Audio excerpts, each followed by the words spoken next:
Alright. Should sound good.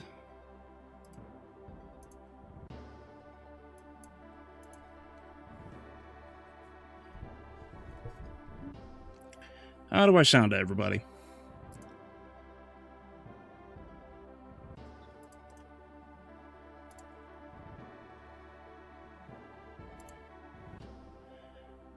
There we go.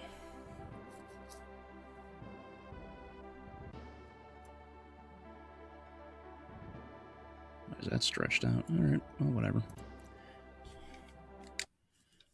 There we go. Alright. Let me just share it out that we're going live.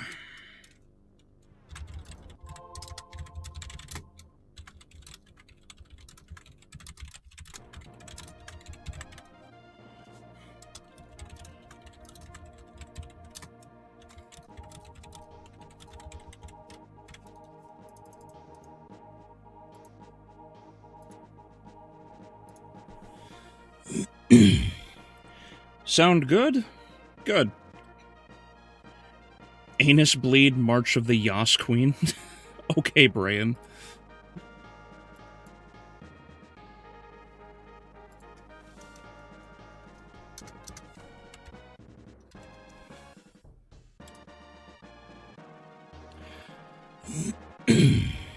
So yes, hello everyone. I am back. 'Twas a eventful weekend, thankfully.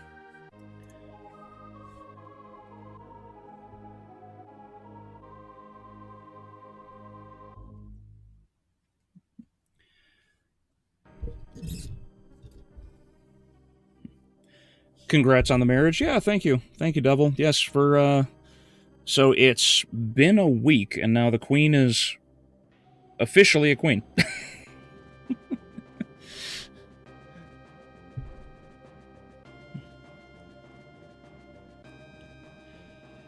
Hey, Whisper, how you doing? Congratulations, thank you very much. He's back with milk and cigarettes. Yes, because I actually come back. Who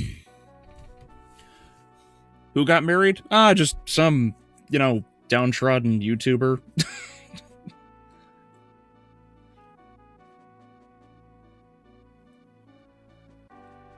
Sound good? Good. Yes. So yeah, I wanted to, like I said in the last stream after I completed, oh, Lord,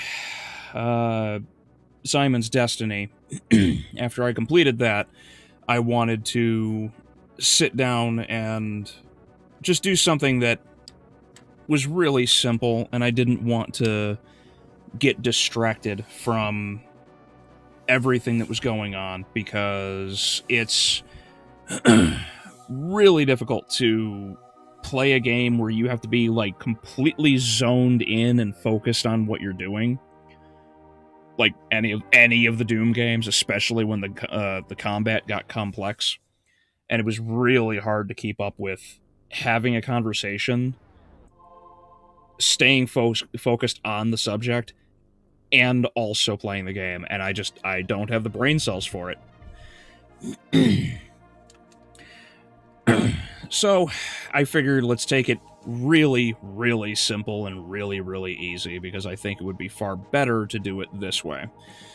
And it's actually kind of a shame, because I originally was going to play Chrono Trigger, but my cartridge is probably going bad. Unfortunately.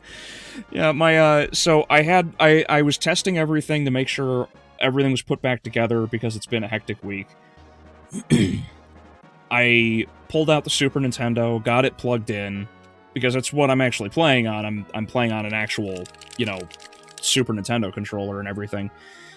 I put in the cartridge for Chrono Trigger, and the next thing I know, all of the data is corrupted. It says, like the names of the characters were like FMQ #, #, -13, their levels were all screwed up. The icons, so instead of it having an actual portrait of the character, it seems that it just turned into like snow. It was rough.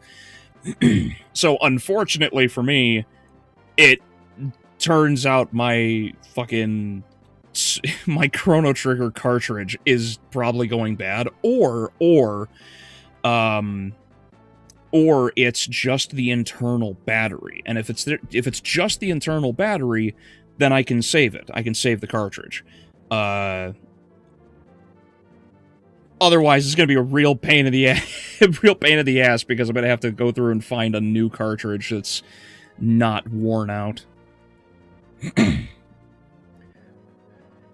Hope your marriage lasts. Thank you. Thank you, Alexander. How you doing, buddy?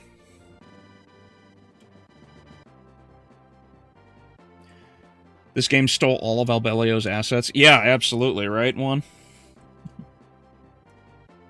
Hey, Shadow, how you doing? Rip cartridge on life support. You know, it's really funny. There was an image I saw a while ago. There was a cartridge. Somebody had a Pokemon save that they had something like 1,000+ hours into or whatever. And what he did is, in order to save the file, he had opened up the case and he had run wires from the internal battery to, I think it was like another green board that he had like custom made. I'll have to find the image again and post it. It's really cool how this guy like pulled the, I think it was Pokemon Blue, pulled the cartridge apart, soldered everything together, and like he has that game on life support because he won't let that save file go, and I don't blame him.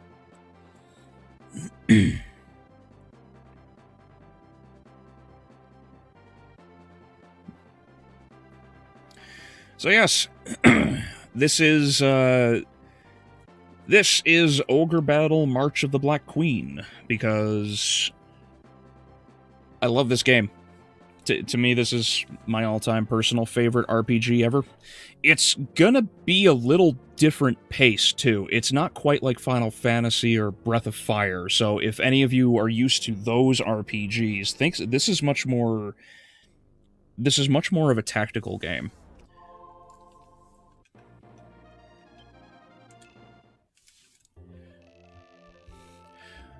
My name is Warren. I am a great seer who can understand the destiny the stars have placed upon you. I will now use the power of the tarot to decide... Oh, they actually misspelt decide. It says... I don't think I've ever noticed that. Whether or not you are fit to become our leader. But first, tell me your name.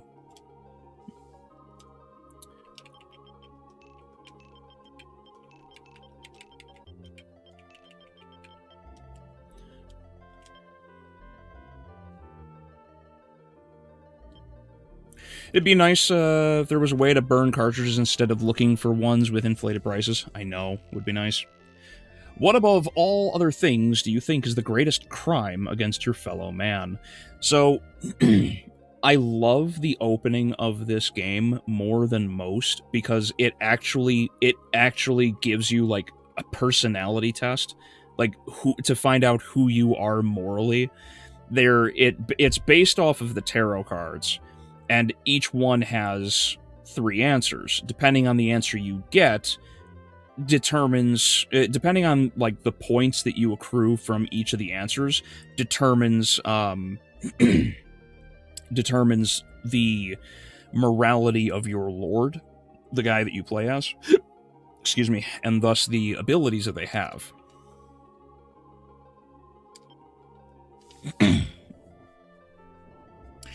Don't you have to be a tech support expert to do that? To keep the cartridge alive like that? Yeah, well, that's why I said he was an engineer or something, because he managed to wire everything together and it worked totally fine.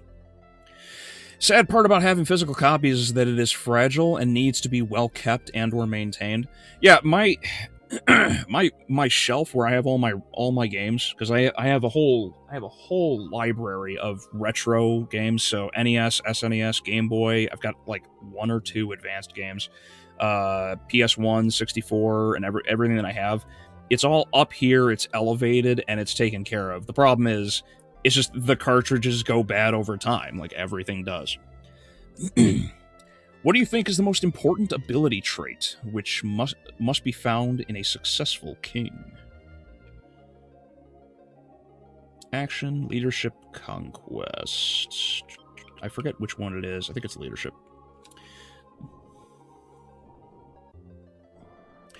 Rest in peace, Freddie Mercury. Yeah, gone before his time. A messenger from the gods has appeared before you. What does this messenger look like? Old man with a staff, ill-dressed youth, a beautiful girl.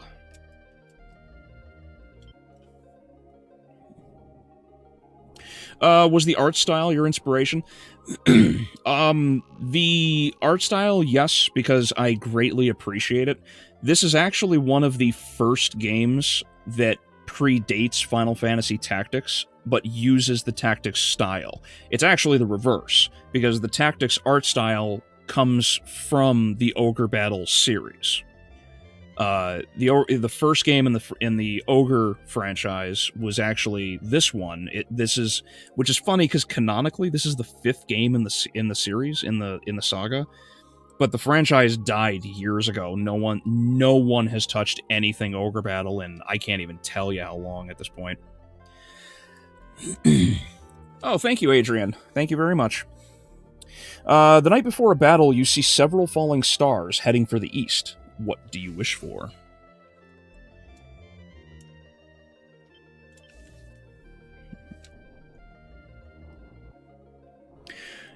Only 2 sexes? Such a regressive game. I know, but that's just me, old school. What do you think is the most important thing to remember when walking the path of the warrior? Faith. This game is anti-woke? No, this game is just early 90s, right? SNES? Correct, Adrian. This is Ogre Battle March of the Black Queen for the Super Nintendo, and it's from 1994, so it was made in between, like, 92 and 93. Fate can be cruel. If you could only save one person from the flames of a battle, who would it be? Your decrepit mother, your, you beautiful lover. They misspelled that, too. Your child. Skies of Arcadia is dead, too. Only people playing it can preserve the memory. I promise I will finish Skies of Arcadia if I can. Oh, I totally understand.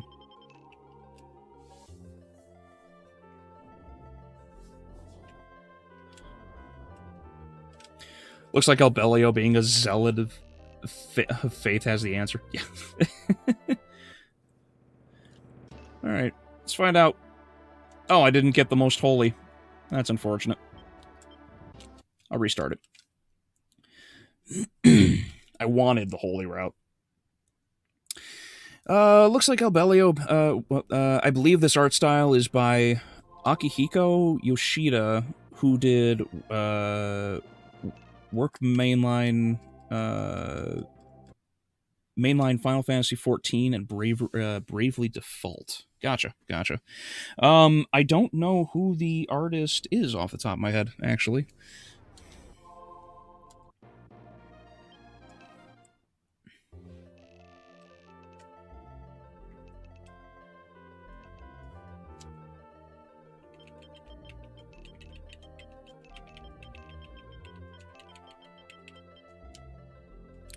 I do have the book somewhere, unless somebody can find the answer for me real quick, because I don't remember who is the actual artist for the game.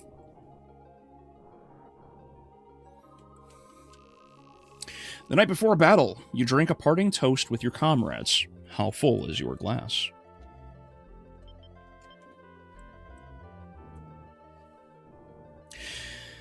Dolphin Emulator finally supports Switch controllers. Oh, awesome. Great for playing in HD since GameCube didn't have HD. Nice. In the country which you rule, a cult has started a rebellion. What do you do? Let's see if we can find the artist. Send your followers. Send your army. Abdicate the throne. I think it was actually abdicate the throne. I could be wrong on that one.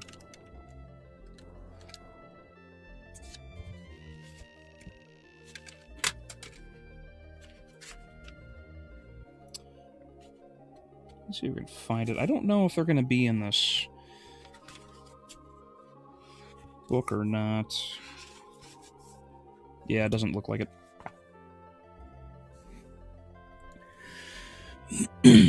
A demon you have called forth has demanded your most dear possession instead of granting you a wish. What does it demand? Your money, your life, your family. I'm surprised nobody has referenced Persona or JoJo yet. Is there something that references those with this game, Shadow? I know Persona, like, the original Persona was basically this style of game.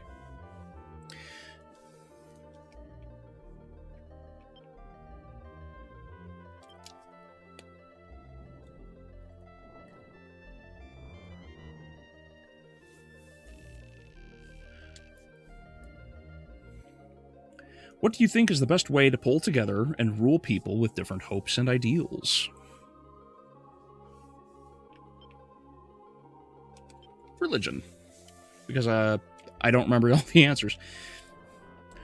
I wish I could convince you into looking into the Overlord games. Is a fun live-action strategy game where you play as a villain. You've shown those to me before. I just don't remember. It was sometime last year, I think, right? I would send my followers.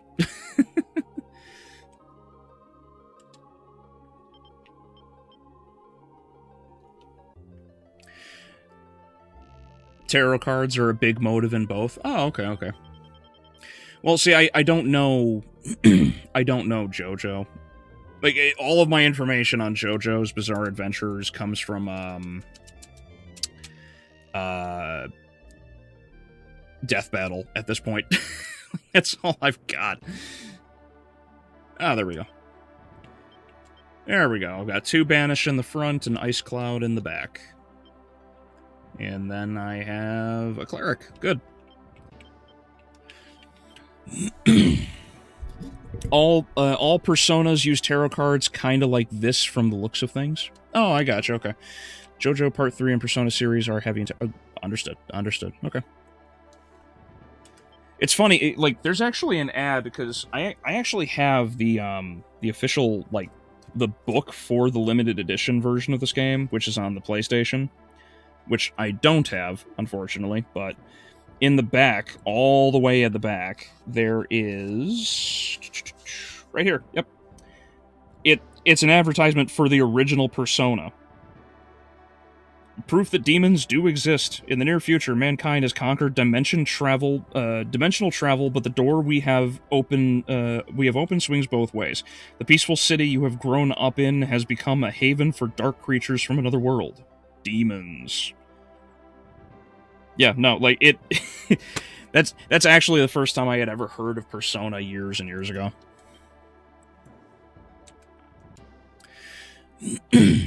So, yeah, it was cool, because, like, I was so confused by it, because people were like, oh, here's Persona, and it's awesome, and then I saw the ad, and it looks nothing like the modern games, so I was really confused by it. The artist that worked on this game is Yoshida, and another named Hiroshi Minagawa. Thank you. Thank you, Whisper.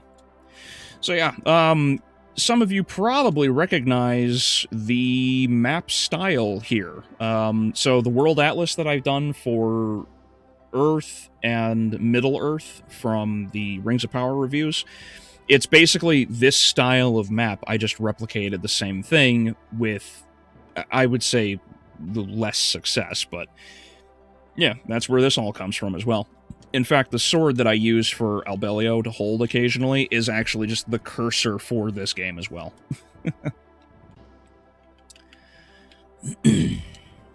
So yeah, let's dive in.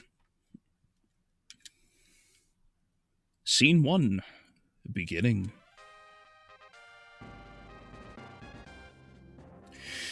So yeah, like I said, it's very much a very different style of RPG. Basically, what you're going to end up seeing is you implement the actions of things.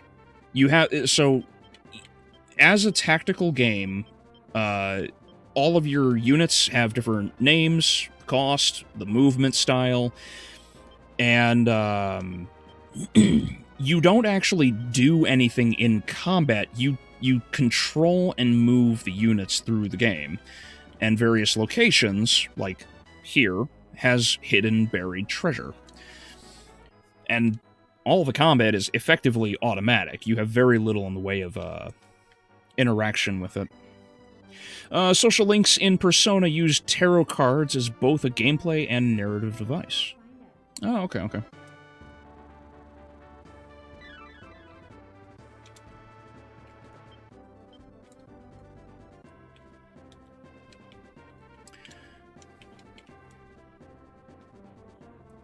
The tarot cards are used in Persona games as archetypes for characters, with an increased spice of Jungian...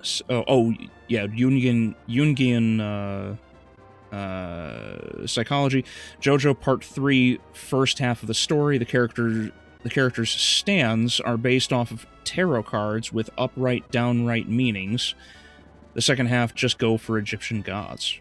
Oh, interesting.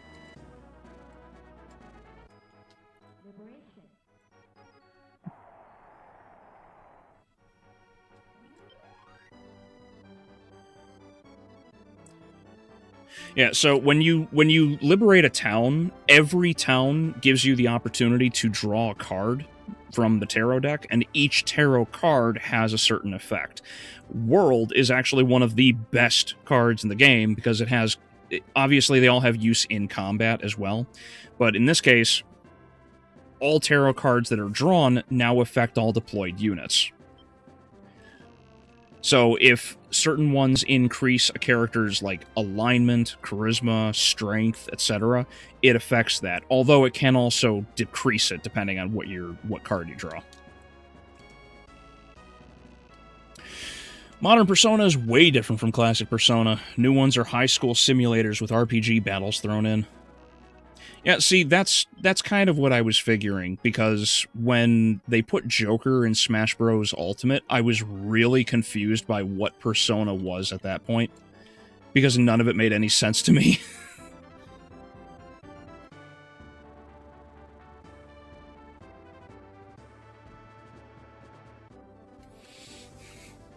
Oh, Fog, hey, how you doing, buddy? Thank you very much for the $10 super chat, man. This sucks. Turn on Dynasty Warriors 4. LOL, JK.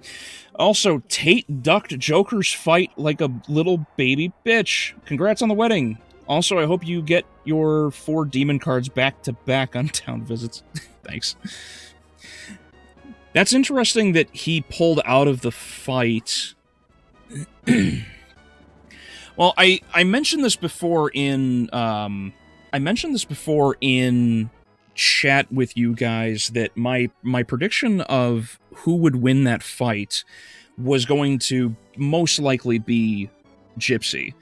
The problem was both of them suck as fighters, right? Their footwork is horribly sloppy. They both gas out really bad. And while Gypsy has more power in his punches and whatnot, Tate has more skill, but they're both sloppy. So it's a question of would a lower skilled would a lowered skill, let's say Mike Tyson equivalent, basically, like a bruiser, an actual tank of a fighter, would that person have a better chance at beating someone like a really sloppy and like unskilled Muhammad Ali, basically? Like, that really, to me, was, like, the main question. So to see that Tate ducked the fight is really sad, because I actually thought he would have taken the fight.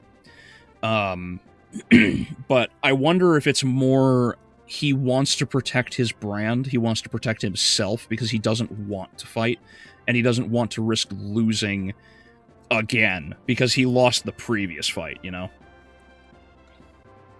So yeah, I agree, for Tate to bounce out like that and duck it that's really pathetic of him. But I think he cares more for protecting his lack of a chin than he does actually going for a fight. He was probably just trying to ride high on the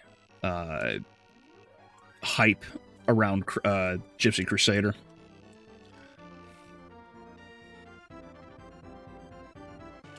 Wow, you use everything from this game. The music is from your vids. Yes, yes. I didn't say it's my favorite for no reason, right? Like, I love this game. I know it so fucking well.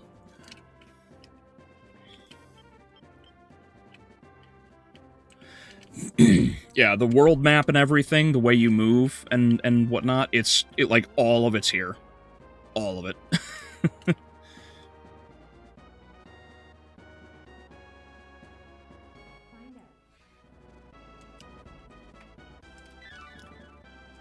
Ooh, the Demon Ring. That's a good one.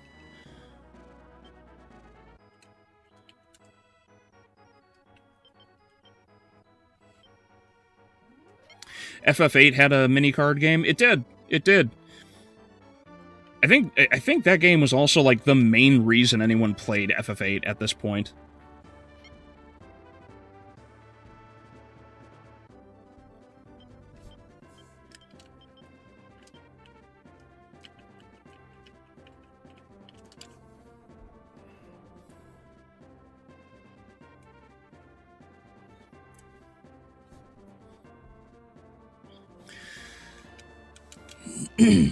Hey, look, it's Warren again. It seems that you've prepared for the battle ahead. You must now do battle with me. If you manage to defeat me, we will all follow you. Let's do it.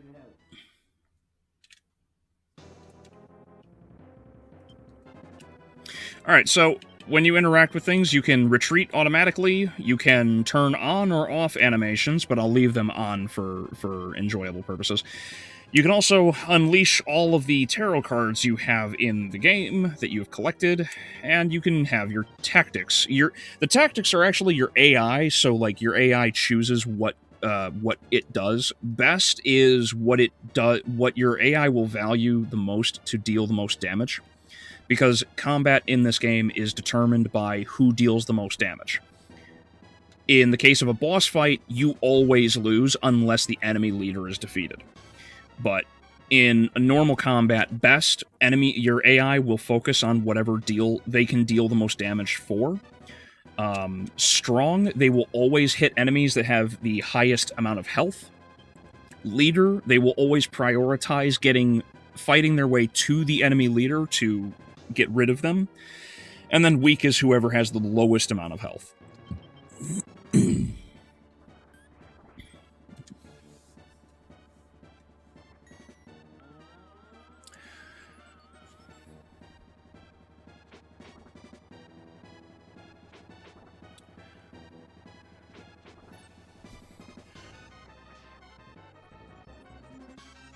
I love that Ice Cloud ability. It's so damn pretty.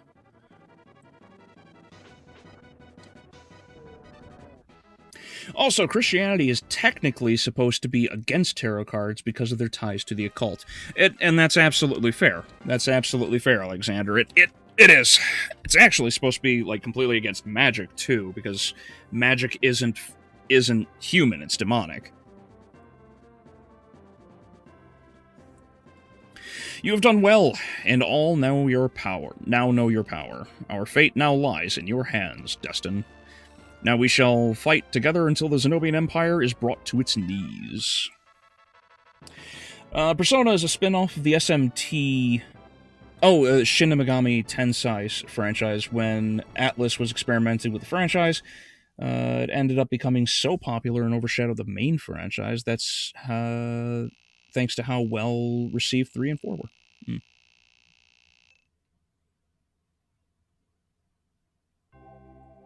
Did everyone experience a buffer? I did not notice anything. Albeleo, you coming on the cord tonight? If I have time, I will. If I have time, I will. Depends on whether or not I'm drowning. Fog, you've been glazing Fire Emblem for the last year and a half. Ogre Battle is literally just that, but better. Exactly. Shadow knows what I'm talking about. So how come your mate never said a word on stream? I don't know if she's on stream.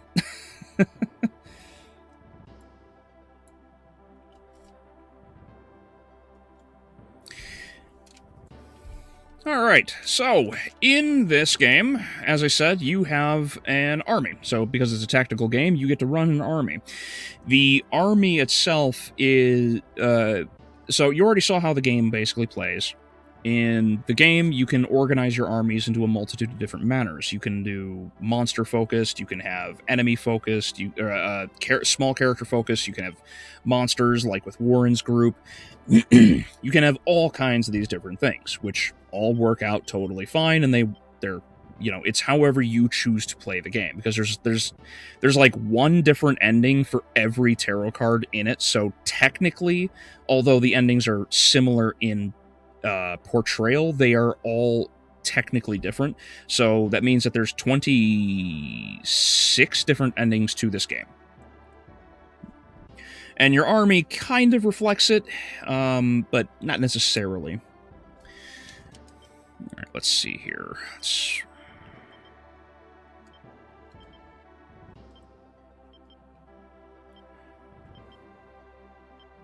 Eight looks cool in my opinion, but it's definitely the weakest of the PS1 trilogy.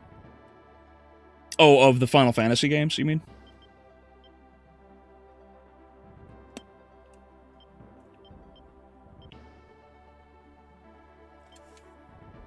Also, FF13 is actually getting a revisionist history redemption arc since the younger gen finds it good. Oh boy, really? I'm Gen Z and I ain't playing that shit. I'm good. 13. It just looks pretty and has good music. Yeah. Well, it's hard to find a Final Fantasy game that doesn't have good music, you know?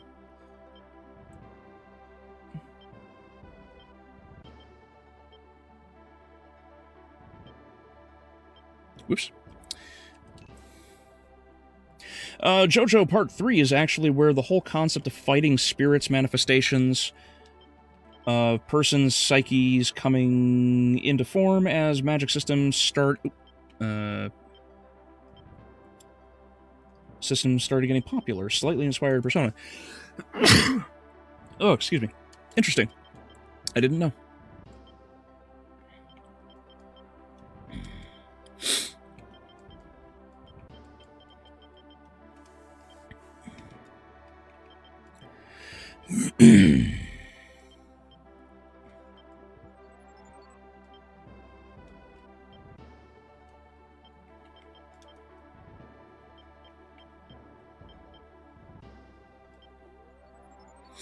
All right.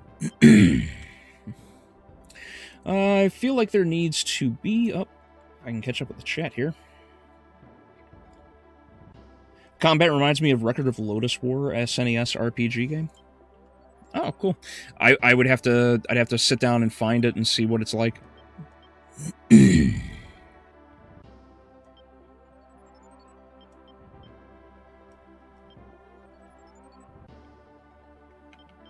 Oh, actually, you know what? I'll leave him as a wizard just to get the intelligence buff, I think. Alright, now let's see. Should be... Here he is.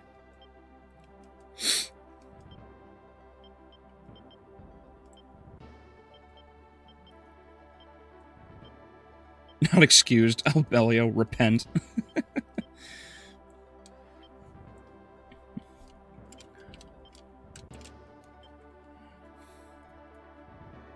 I feel like there needs to be a Toho version of this. It probably could be. I'm sure somebody could make it.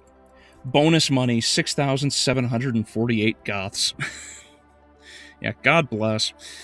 Yeah, no. In this game, they called gold goths for some reason. I don't know why, but they did.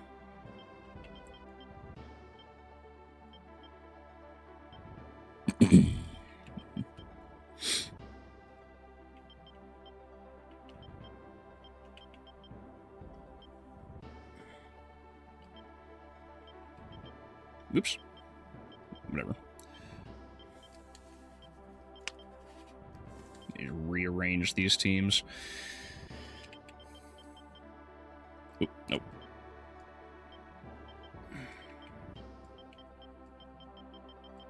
There we go.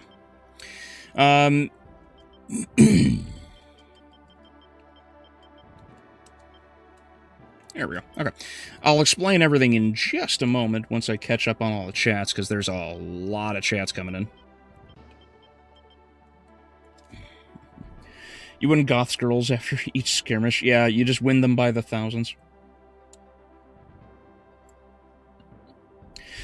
Facts, even FF16 has a phenomenal OST, and I don't care about that game. Yeah, well, I mean, but it's true, though. Like, the game...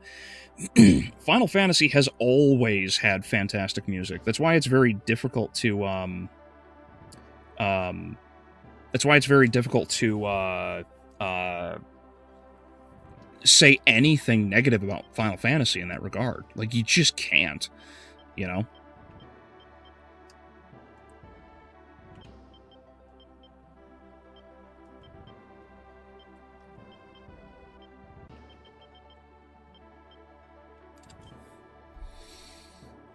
The fantasy was so final, they made 15 games just to cement its finality.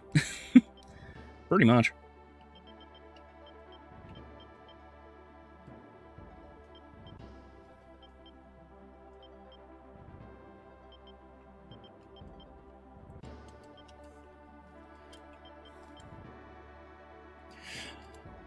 Bless you. Thank you, Brian. Unlike some people...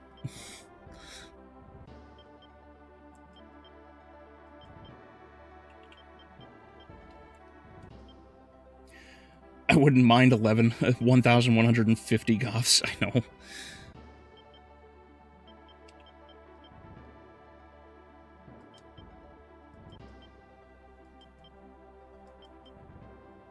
Alright, there we go. Okay.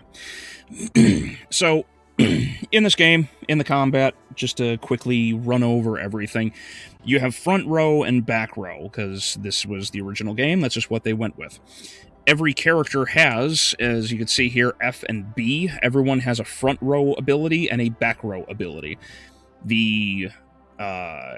So the Griffins here, for example, they have Charge, which is just a simple like a single target melee attack, and then they have Gale, which is a group attack that hits everyone for physical damage.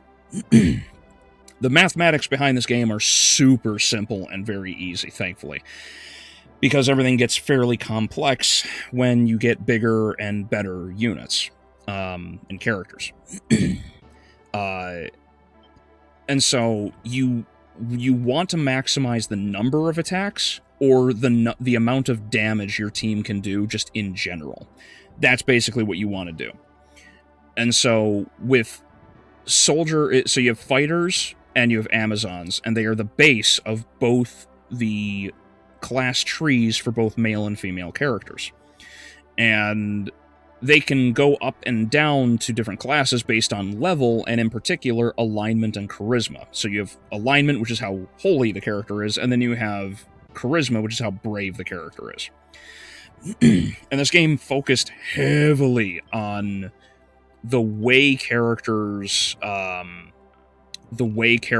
actually commit combat. Like, if you bully a weak team, like a team that has lower than X amount of health, or has lower than, like, is missing their leader or a few other units, you actually end up, like, it actually can affect your reputation bar, which is the thing here on the right, as well as the character. The characters can lose alignment and charisma because they're viewed as cowardly and evil bullies. This game was so far ahead of its time when it came to a reputation system. It makes something like Skyrim look like a total and utter joke. I just noticed your sprite isn't on screen. Oh yeah, you're right. I'll have it for the next stream. I'm not worried about it. And as obviously you can see here, you can return to a map after completing the stage. It's actually very good that you do, because you can collect items as well as treasures, and even hear other bits of information about the game, like this, how they're telling you, it's like, if you press the R button, you can see a reduced map. Because the map is mode 7 graphics, right? Because it's just like Final Fantasy VI. So if you hit R, it zooms out, and you can see a much greater picture of where everyone is.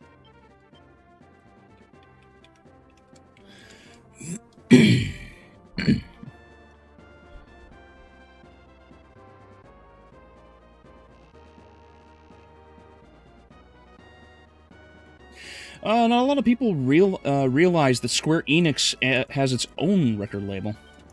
Yeah, that's true. That's true.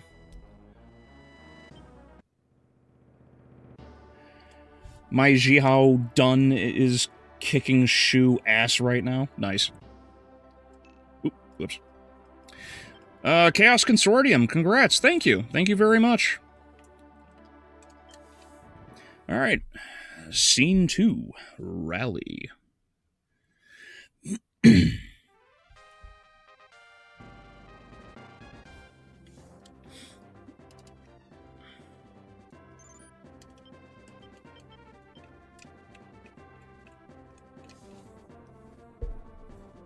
Oh yeah, I need to get back into FF. So far I beat 1, 2, and 3, played them all, aside from 11, 12, and 13, just never beaten them yet. Oh, I gotcha.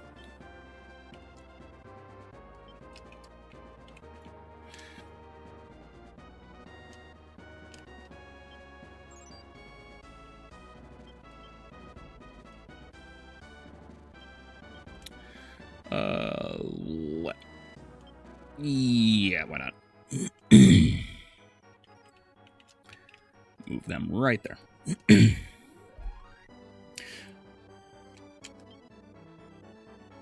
Goth girls are cheaper by the dozen, that's why you go for tomboys. Okay. Oof. Well, there's the first devil card, Fog.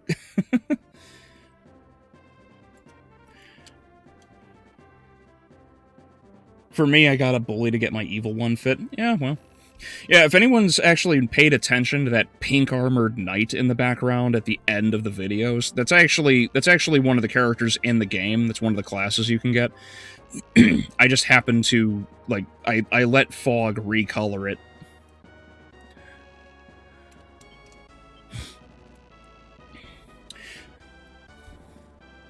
So, Skyrim is a complete and utter joke, though. Oh, yeah, no, it absolutely is.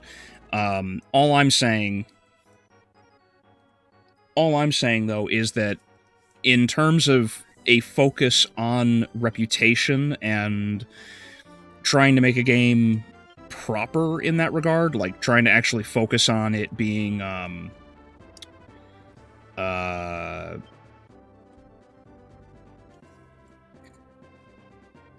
good based on its overall, like, the way like the NPCs and everyone in the game recognize you and who you are. This game blows Skyrim out of the water. It's not even a competition. There's so many more things that go into play for it, which is nice.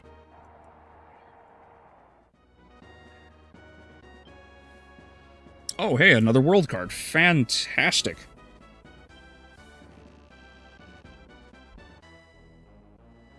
I feel that my peak interest in Elder Scrolls is either Morrowind or Oblivion. Oh, I totally understand.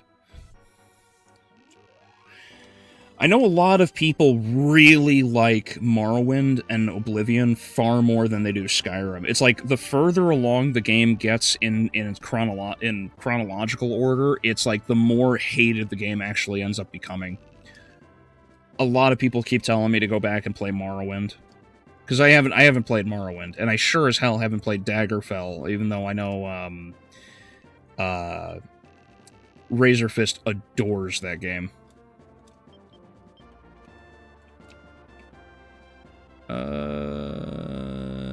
Yeah, I'll take it. Why not?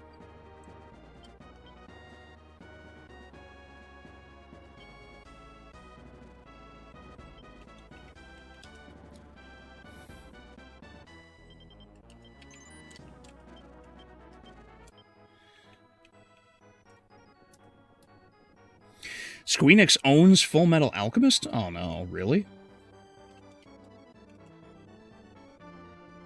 Why does no one ever go for tall girls or nerds? we're not desirables. Come on, Alex. You know none of us are desirable.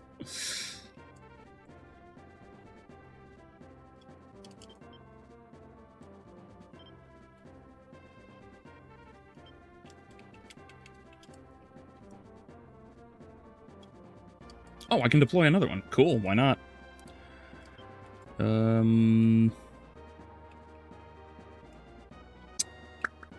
You know what? I'll sit Warren's happy ass right here.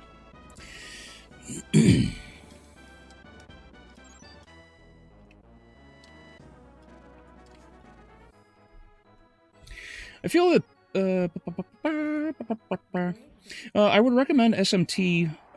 Shin Megami Tensei series for you, Albeleo. It has mythologies and religions from worldwide, including Christianity. First monster catcher before Pokemon. You fight gods a lot, even Judeo god. Oh, interesting.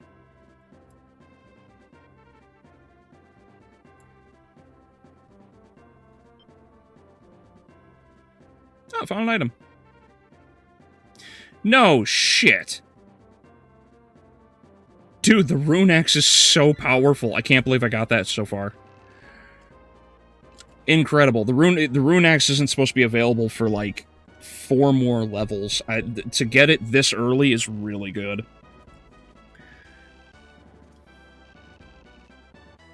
This game feels like Mountain Blade, except with different combat. Oh, does it? I never played Mountain Blade.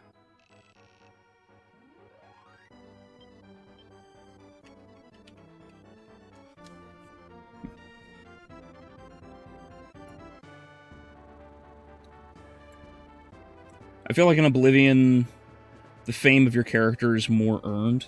Oh, I gotcha. And I would agree. Especially since certain things can really play out better based on... Oh, white. The white robe. Nice.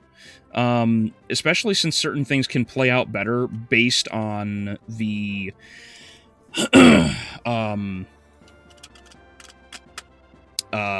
based on the... What is it that I'm thinking of? Oh, the decisions and the fame of the character. Like when you go to fight, who is it? The Grey Prince, Adrian, the orc that's like half vampire, I think. And then he just lets you kill him. He lets you kill him if you like teach him his actual like the reality of who he is. And he's just like, oh, I'm a monster. Just kill me.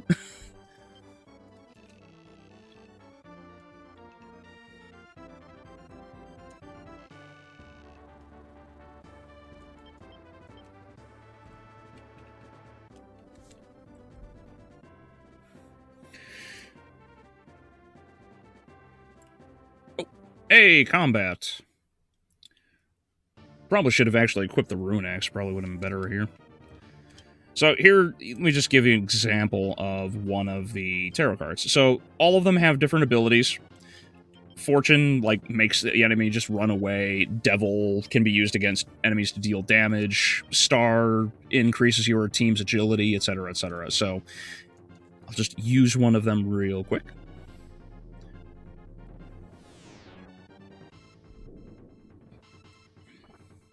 And that's it.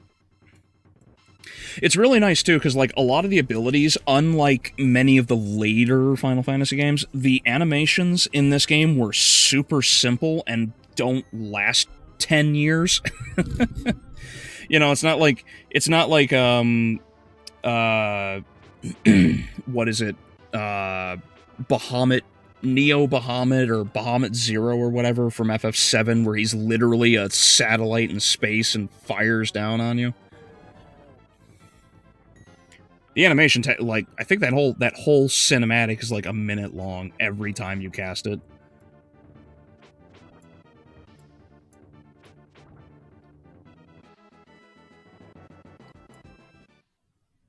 Can you pass the rune axe over here, dog? I got you covered, don't worry.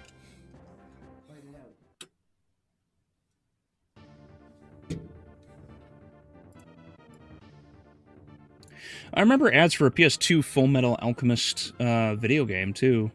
Too scared to hunt for it. Probably too expensive now. Oh, maybe. You know what? Tower went up. Forgot Square Enix owns an anime and manga publisher that's competing with Shonen Jump. Oh, really? I didn't know that. Hey, hey, not Kevin Feige. Yo, I love the GBA game. Never seen this one. Oh, nice. Oh, you've played Prince of Zenobia? Really? That's awesome. Yeah, there's so many different games in the series, but unfortunately, they just, like, the franchise is just dead.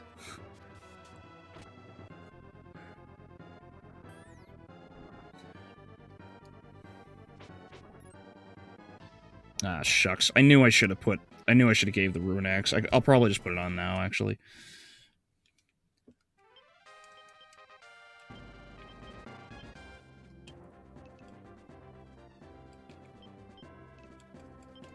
Yeah, it's 15 strength. It's nuts how powerful this is.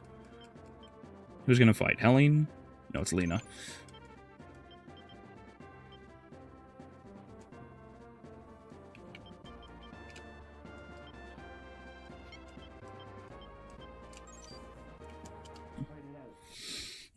One of the strongest characters in SMT is a guy in a wheelchair. Oh, that's funny.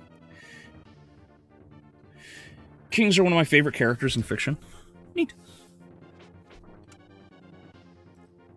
Now, you'll notice, too, with some of these abilities and everything, when these characters attack, certain characters or the attack animations will flash certain colors.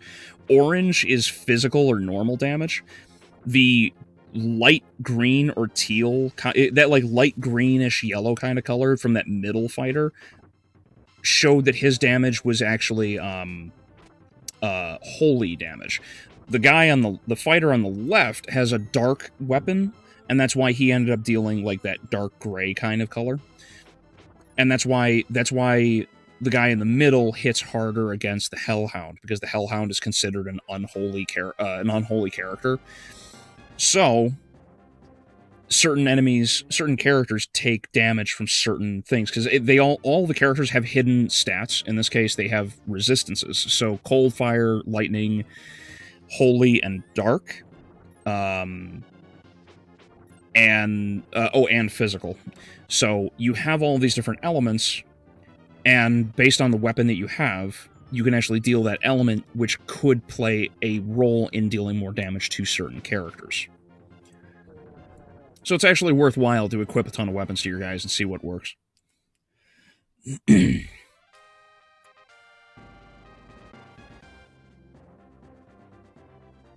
Mountain Blade Warband, so good when you get into it. Should be the basis for Fallout 1 and 2 remakes. Really? Interesting.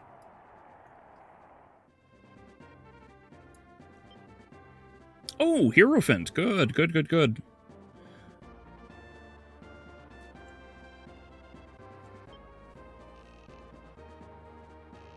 I wish Empire Earth had more civilization. Oh, civilizations to play as. Age of Empires added new campaigns, including Vlad the Impaler. Nice. Let me think. There's a town over there to collect. There's a town over there to collect. I'm not worried about anything else. I'm going to park my happy ass right down here.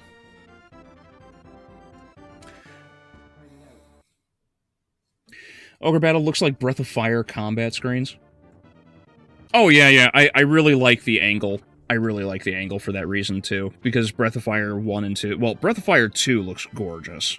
It's always looked gorgeous.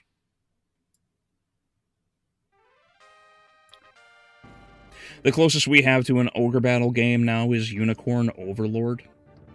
There was a game I heard about that came out recently that was like the Ogre Battle of modern era.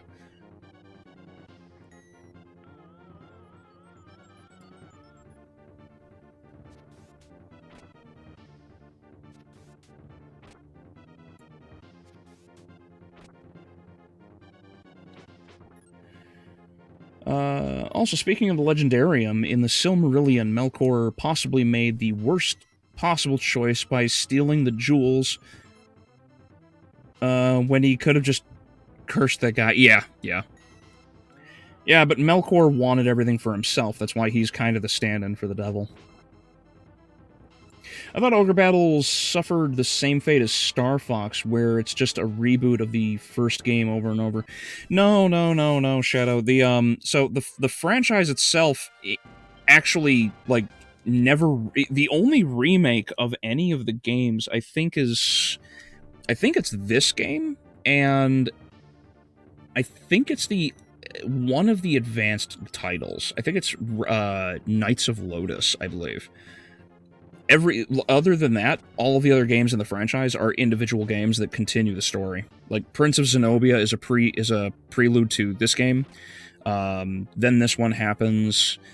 Tactics Ogre, which is the first game of the Tactics style that FF would, popularize, which Tactics Ogre actually predates it. That game is the sequel to this one.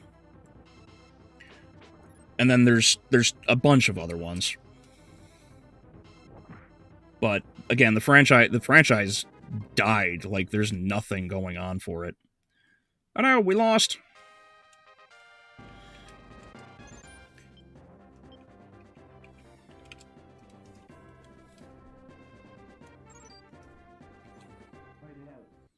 I actually think Apocalypse from X-Men is an underrated villain.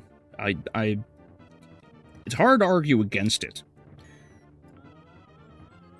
Especially considering his abilities and everything.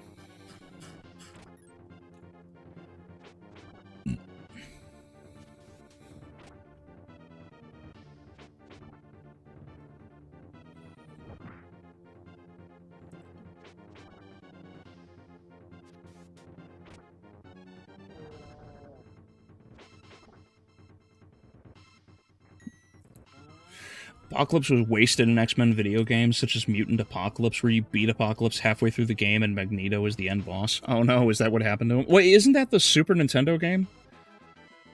Or am I thinking, like, it's like Clone Wars or something?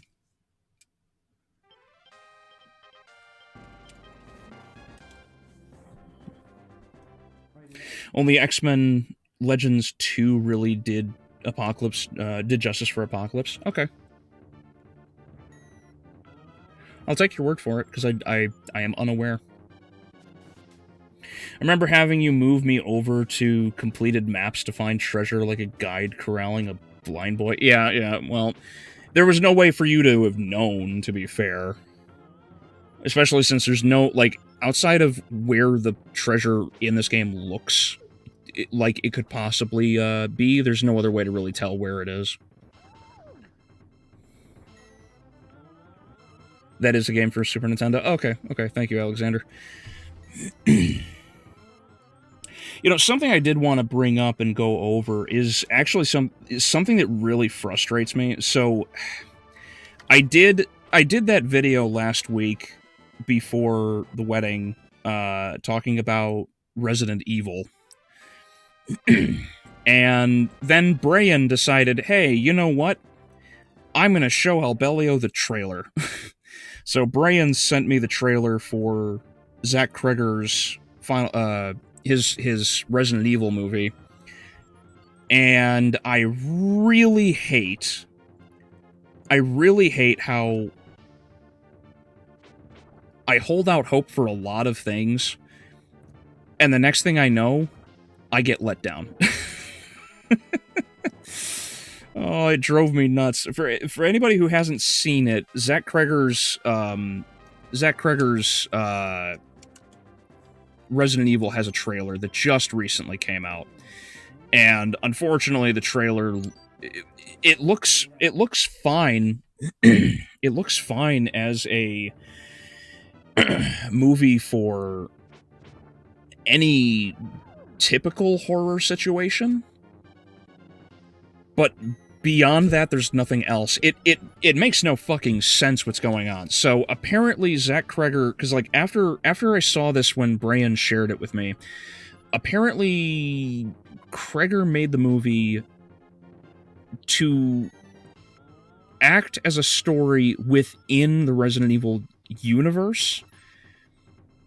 So it's meant to be a standalone Resident Evil story. But there's a significant problem here because they haven't established the fucking story. It makes no sense. Like, why? Why would you do this? Like, this is the worst possible outcome. Oh, wow, Beast. Nice. This is, like, the worst possible outcome for Resident Evil. Like, unironically, this is actually the worst part. The worst way this could have gone. Because Resident Evil, like, if you're not going to introduce people to Resident Evil and explain what the fuck it is, we're going to run into the problem of people being confused on what Resident Evil is, which, and I get a lot of people being like, well, the fans actually will know what it is. No. Casual audiences who you want to help target, who you want to help include in the story, are not going to know what the fuck you're showing or talking about if your story has nothing to do with Resident Evil. So the story is apparently after some dude who was out delivering in the middle of Raccoon City. He ends up getting stuck in the zombie apocalypse. Oh, they kill him. Good. It's smack dab in the middle of winter. Middle of winter. It has nothing to do with the Raccoon City incident, currently, at least, as it is portrayed. And, you don't see anything else. It's really confusing. It's really confusing. So they have, the guy ends up jumping into a sewer at one point, and the first thing I thought was, holy shit, it's the really fat, what was the vampire's name? It's not Gladys. It was the vampire from the first Blade movie. That's the first thing that popped into my mind, because it looks like her, or him rather, or it looks more like it looks like the Baron from Dune. But he's not, like, mutated. He's just super fat. And he's just sitting there in the sewer. That's it. I'm like, why? Why is this a thing? You don't see... The trailer does a good job of keeping all of the zombies in the distance, so you can't really see it. You can't really see any of them, which is fine. Because I don't have to see any of them. It's just frustrating because you want to see the zombies. So you don't see any of the zombies. You don't see any of the monsters. I'm fine with those being hidden away. But the trailer shows virtually nothing. And if it didn't say Resident Evil at the end of the trailer, I would have thought Brian showed me some fucking fan-made YouTube short. I never would have considered it to be Resident Evil. So, yeah, like... That first trailer is...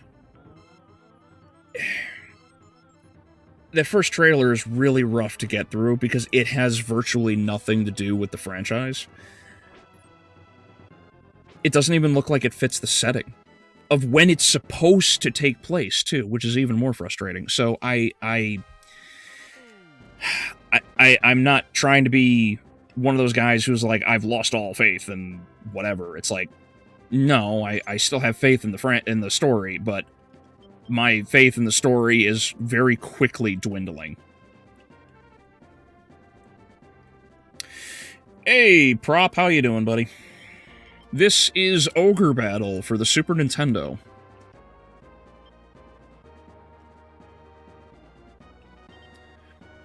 My personal favorite game of all time, and yeah, kind of like the heavy, the super heavy inspiration for my channel as well.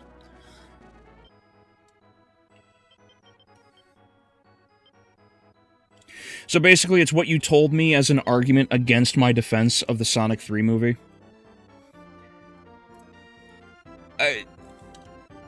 What was the argument, Fog? I don't quite remember off the top of my head.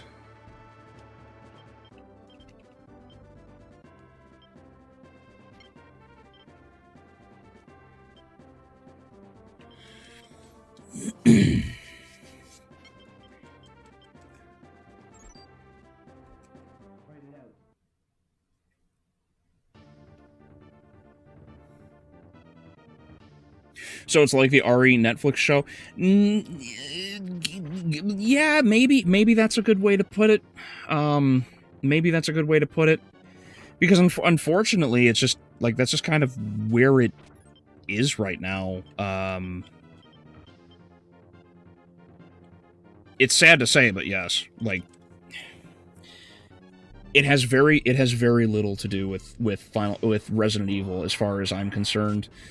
And in terms of the other game movies that have come out recently, from the trailer alone, if we're looking at things on just the surface, it fails the RAR acronym tremendously.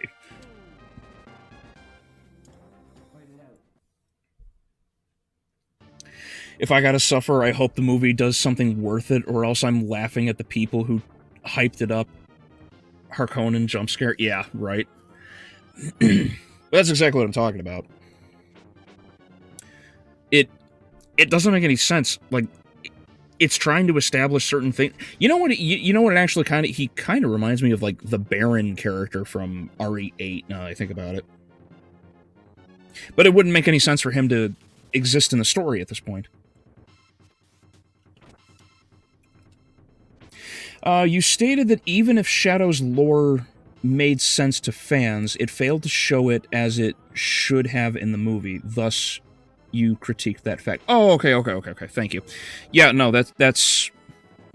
Yeah, the same thing here. This is a story that kind of... It just exists in the... It exists in the RE universe, but it fails to explain anything, or at least the trailer fails.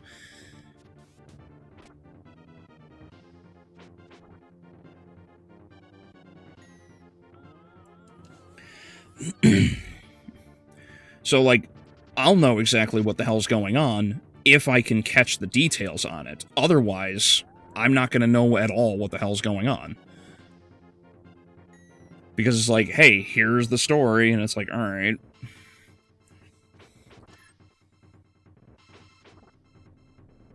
Shucks.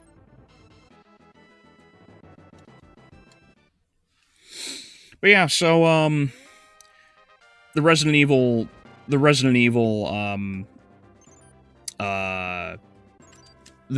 trailer is kind of a wash, and it's really unfortunate because it really does seem like not even a week after I posted that video of, you know, talking in hopeful defense of Zach Kreger's work because I'm a big fan of Zach Kreger, it appears that he's just gonna, like, totally botch this. There's just nothing that can be done about it. It's also, and this is weird too, because, like, most of the story seems to take place outside of Raccoon City. Like, for anybody who doesn't know, like, Resident Evil 2 opens with Claire and Leon driving into the city. They're looking to figure out what the hell's going on. And it's a stormy night. They both end up at a gas station before meeting up, and then they drive off into the city. The thing is, in this game, or in this movie, like I said, it's snowing. It's in the middle of winter. And then on top of that, excuse me, on top of it being in the middle of winter, it's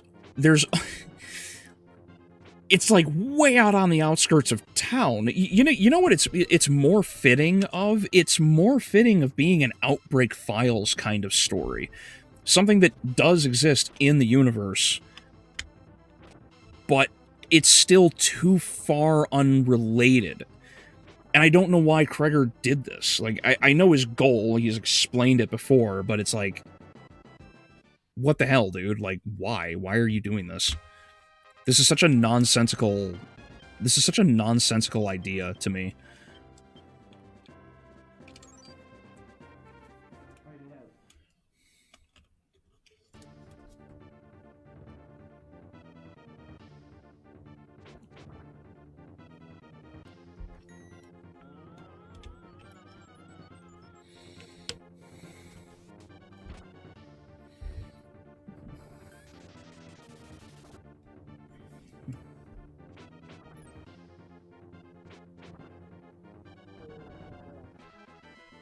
Yay, level up.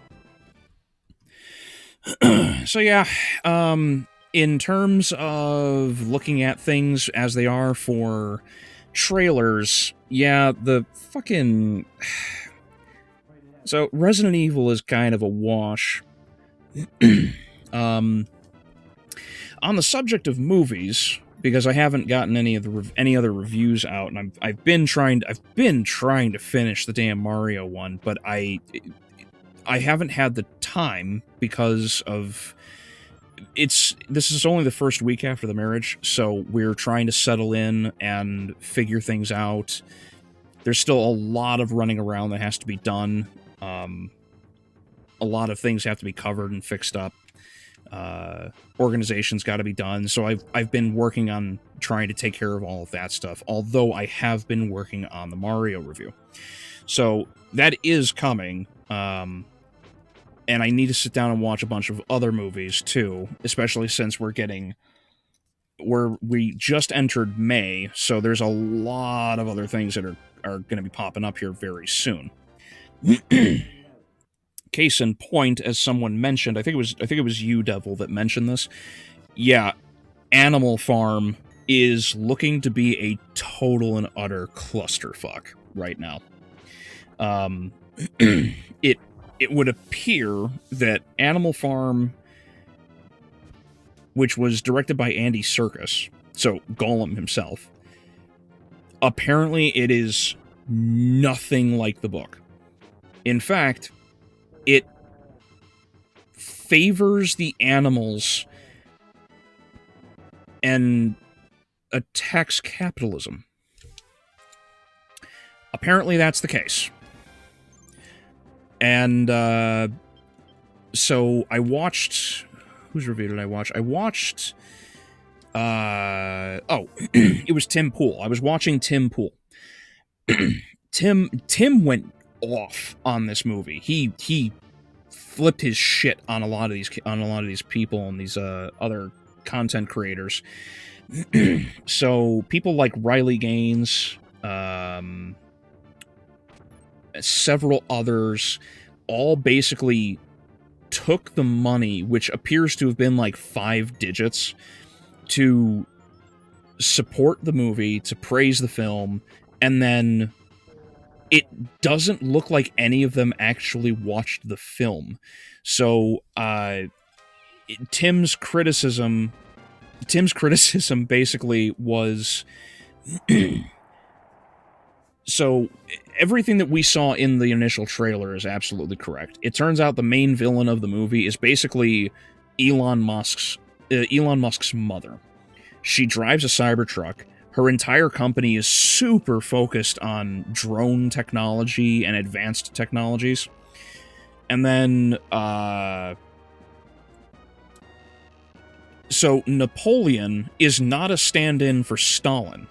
Napoleon, apparently, sells the animals because they're looking to liquidate the assets of the farm. And in selling the animals realize that they're in debt. So they have to work off what they're doing. It's so stupid. They have to work off the farm. Half of the characters don't even exist in the story. Apparently, the horse doesn't get sold to a glue farm after it gets injured. The dog doesn't. The dog, the old. I forget what his name, old something. Because it's been forever since I read the book. He basically doesn't exist in the book or in the story as it's portrayed.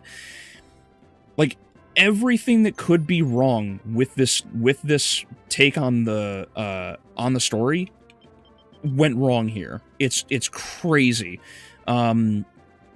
Napoleon just starts buying cars and shit. The chickens aren't being slaughtered after they resist their eggs being taken. It's just like everything that could go wrong has gone wrong here. The story is just atrocious, apparently. So yeah, no, apparently there's this big schism right now, and I totally understand why, among people in the online content creation sphere. And it's getting torn to shreds, and I think rightfully so, if the movie is as bad as it is, because I don't know Tim to be a liar, you know? So, unfortunately, it looks like that's kind of how things are gonna go.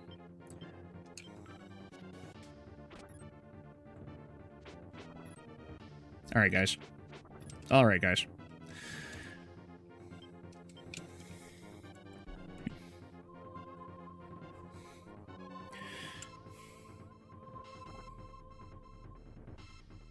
You don't say. I know. I think everyone collectively groaned when Seth Rogen, was shown to be in the movie. So I think that was the first real sign everyone went, "Oh yeah, this is gonna suck."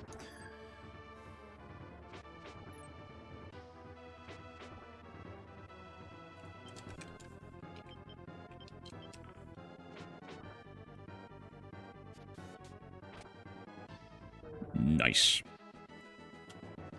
Yeah, I heard it's not even good as a movie on its own. That's also what I'm hearing too. Yes, I'm hearing the movie itself has been torn to shreds, even just as its own basic movie. It's terrible.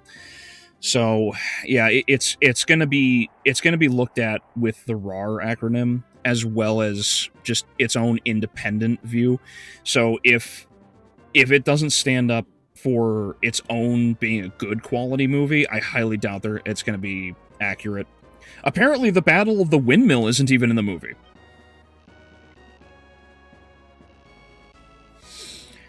Albeleo talking about the Mario Galaxy movie, local plumber complaining about movie with terrible plumber representation, and member Perry's friend. It's really funny. It's really funny you say that, because that's actually, like, hilariously accurate. Because it's just, it's just bad plumber, representation, like, Adrian just said.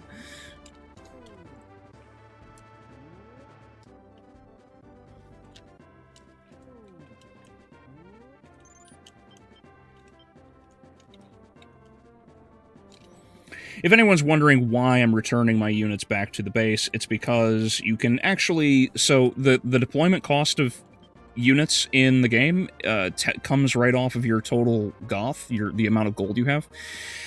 So, in order to collect the most, every battle in this game, every stage, has its own sort of... lenient, I don't know if leniency is the right word, but it has its own grace period where you can complete everything within X amount of time. And if you do, it actually, like, saves a lot of money. Like, the deployment cost won't come to bite you in the ass. Seth, I smoke weed, Rogan. Yeah. I fucking hate Seth Rogen so much. The dude is the most unfunny thing on the planet. I would laugh at abortions before I laugh at anything Rogan has ever done.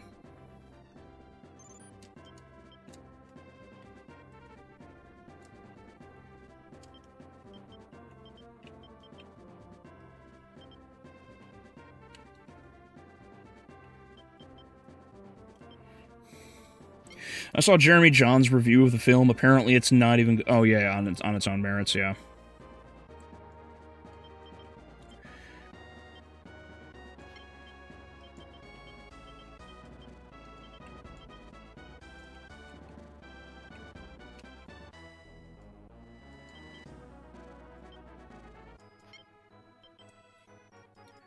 I can't believe they switched the movie from anti-communist to anti-capitalist despite being made by probably the most capitalistic industry on Earth. Yeah, Dude, it's what they do.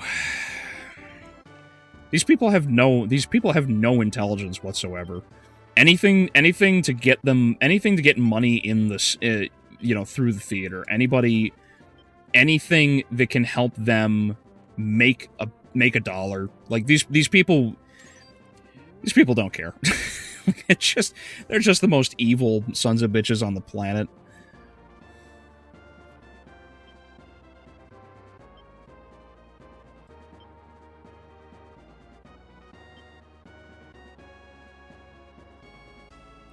The quality is great, guys. Absolutely nothing could go wrong with the decision, right?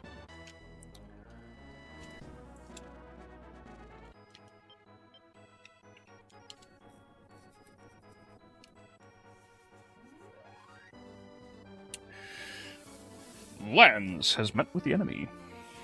So it's you, Lance. I'm surprised you're still alive. Just luck, I suppose. But your luck has run out. Prepare to follow Gran. And the same to you, low-life scum. Today is the day that I take revenge for my fallen comrade.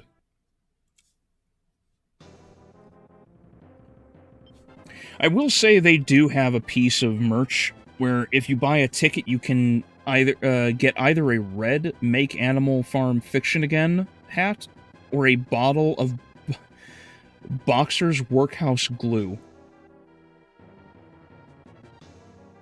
That's oddly funny, but yes. I don't know how to feel about that.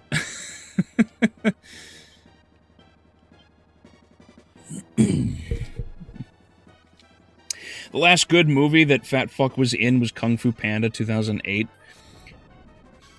And it really was just, like, him being attached to it, not the other way around. Because it sure as hell was not him being in the movie is what made it good. You know, it's like Seth Green being in Buffy the Vampire Slayer. Like, he has his moments, but, like, otherwise his character could have been played by anyone else. Like, Seth Rogen is not the reason Buffy the Vampire Slayer was good, you know?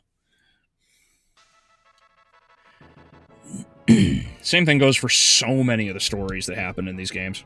Or in these movies. Fucking leech. Who's Seth Rogen? Oh, man, prop. If you don't know who Seth Rogen is, like, just...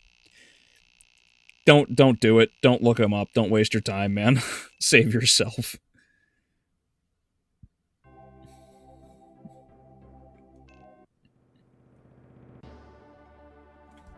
I get a kick out of that. That was basically a Jack Black movie. Yeah, basically. But that's like the main point. Like, it's not Rogen who was actually Seth Rogen who was funny. It's not anything of the nature. It's always Rogen is attached to something, and it just happens to be successful. That's really what it comes down to.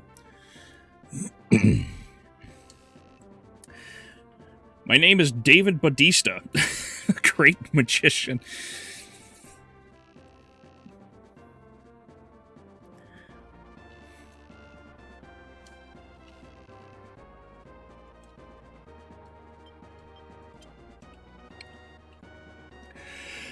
Actually, you know what? Should probably buy...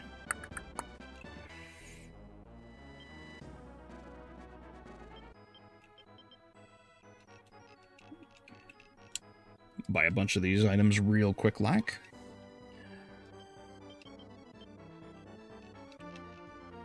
Because I know the next stage, I'm not going to have... I'm not going to have as much... I'm not going to be able to get to the shop. Yeah, I got a kick out of that. Oh.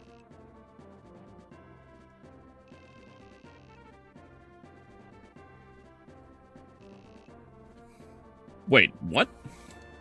Oh, I wonder if my reputation just wasn't high enough before. I don't... Oh, wait. I wonder if that's actually because my goth was too low. Interesting. I just got 30,000 goth. feel like Muhammad up in this bitch. Chat is still up, and nothing is wrong. Yeah, I don't know why exactly. I'm not entirely sure. There is something that I did, which I didn't really do in previous streams, which is I set up the... I refreshed the chat before I went live. And so I got the access to it from XSplit. So that's all done. XSplit has the access, but I don't know if it's because I did it. I don't know if it's because I did it before the stream or not. You motherfucker! You just jinxed us. Yeah, maybe we'll find out how that goes. Damn, $400 for this world's Dayquil? Inflation fucked this kingdom up. I know.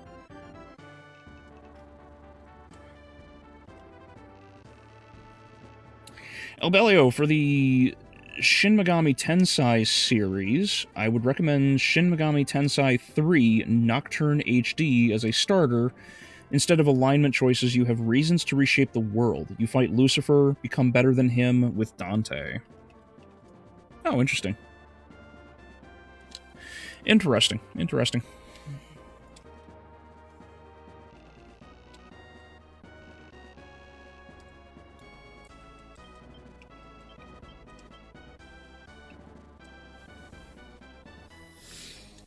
Cool. Yeah, I haven't, I have not, I have, like, no information on Shin Megami Tensei. I know it exists. This old fling of mine used to play it a lot, but beyond that, I have, like, no knowledge of it.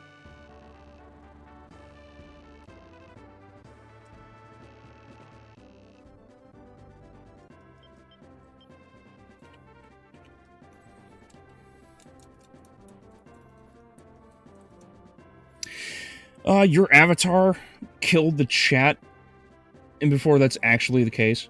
Oh, could you imagine if that were actually the case? It's just like having me on screen is actually what causes the problems. That'd be really funny. Be sad, but really funny.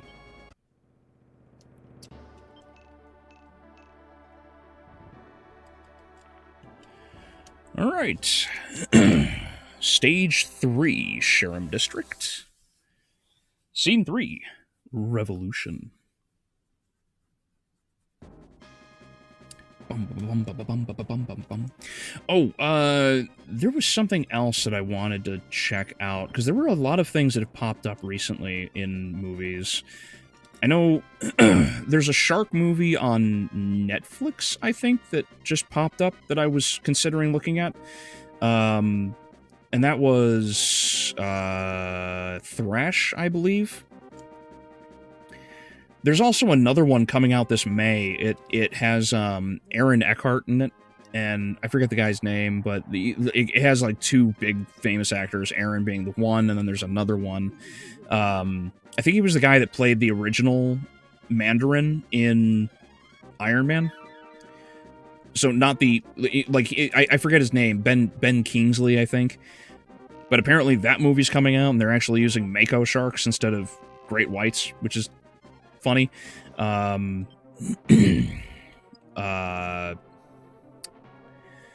else? There's also...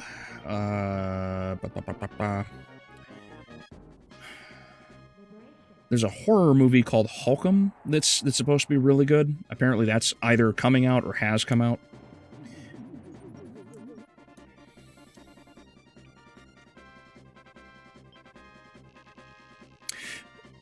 Female Frodo Baggins has been crashing out over Devil Wears Prada 2 being dog shit. Oh, interesting. I didn't even know that came out. You know, this is actually a really good time to explain this. So the reason I sent the armies back and didn't deploy everyone is because right here, so every day at noon, you actually get army expense. You get tribute, right? So the people of the town, the people of the region will pay you money based on how much, how many of them have been freed and what the towns can support. So it's really simple. You have the tribute, which is just how much the towns that you have are going to give you. And then you lose out on army expenses, so the cost of all of your units that are deployed combined. And then you have your balance, which is how much you have, and at the end is the projected, and that's what you actually end up getting. So if I hadn't fought Usar in the previous stage, before everyone else had returned, I would have lost a ton of money. If you complete the stage fast enough and send everyone back, this difference between balance and projected grows tremendously. So I just got, like, you know, what is that? 18,000 Goth. Yeah, it's like 18,000, something like that.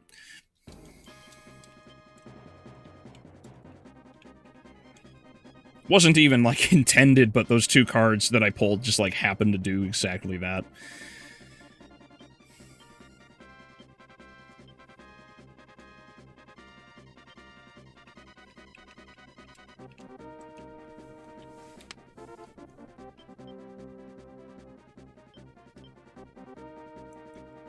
But yeah, so female Frodo. Oh, Jesterbell. Jesterbell, you mean? I didn't even know the movie came out, so we'll see. I mean, I'll just see how it goes. If it sucks, it sucks.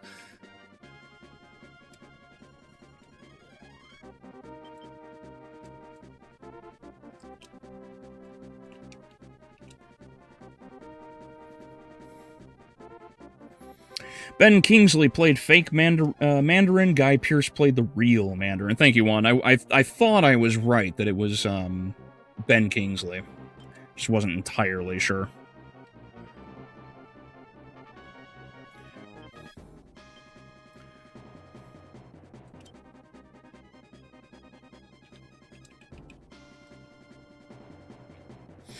I need to check more often when typing things to see if someone else hasn't said already.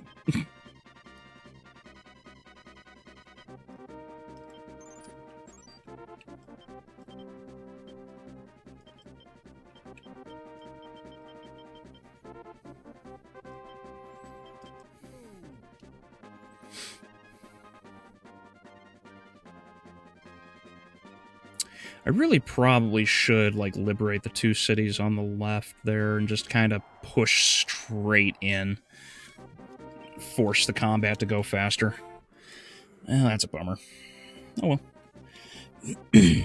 Khan from the Shadow was more of a Mandarin than Guy Pearce was in the MCU. That's brutal to say.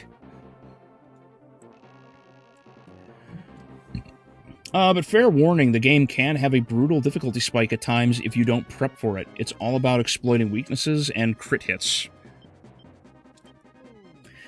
Fuse demons, and yes, I meant Dante as the... Oh, DMC Dante. Oh, okay, I thought you meant, like, Dante from the Inferno.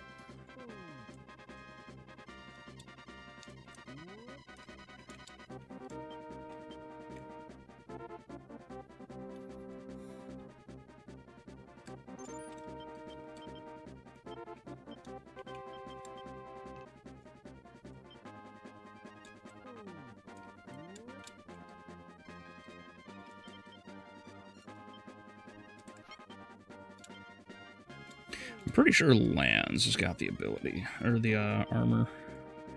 Yeah.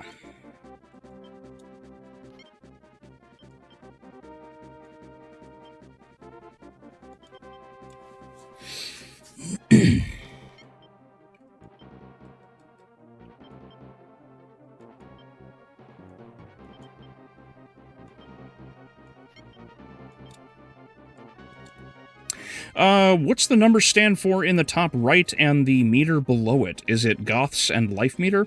No. So in the top right, the number that you see at the very top is the, that is the total fund that you have for your army. That's how much you have for your army. The reputation bar underneath it has the clock dial. That's your the sundial. That's what time of day it is. And then the bar underneath that is your reputation. That is how your army, your rebellion, is perceived by the people of the kingdoms of Zenobia and Zetaginia.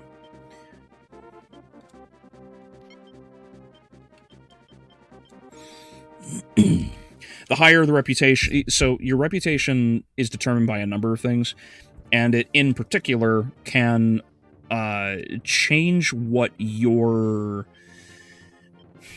it can change what you encounter in the game. High reputation, you tend to deal with a lot better people who are more willing to talk to you, who are more trustworthy, more honest. It allows you to recruit more characters in particular, because you have to recruit a lot of people in order to get the true ending of this game.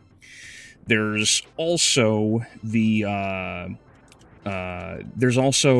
in the exact reverse, if your reputation is super low, there are certain special characters that can join your army if you do certain things to allow them to.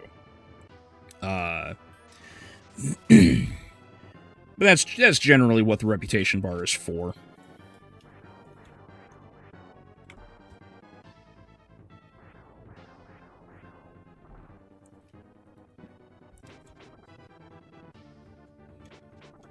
Here we go. Damn, was really hoping that one would work.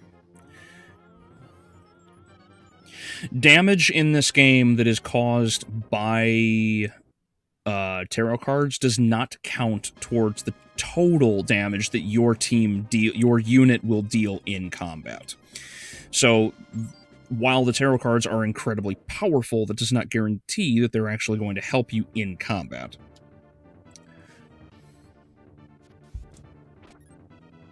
It also really sucks that, so, like, the Sharim mission is the stage is totally fine to do.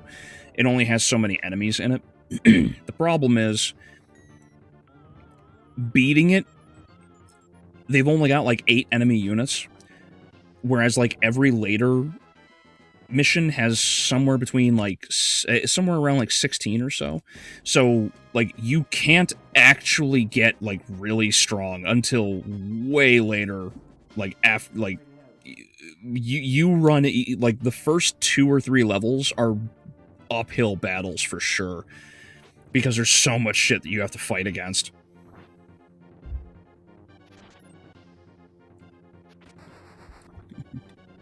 Albeleo, I get the feeling you would fall in love with Fire Emblem genealogy of the Holy War. Conceptually, one of, if not the most serious Fire Emblem stories ever conceived, and play FE8 while you're at it. Well, I think I mentioned that I loved Path of Radiance and Dawn of Radiance on GameCube. It's just been ages since I played them. I like Fire Emblem, always have. It's just, it's not a game franchise that I've had access to. Or maybe not access, but certainly not had the opportunity to play. Is this some kind of, like, Doom the Dark Ages 2D fan game? No, not quite, not quite. But also, hi, Eric, how are you doing, buddy?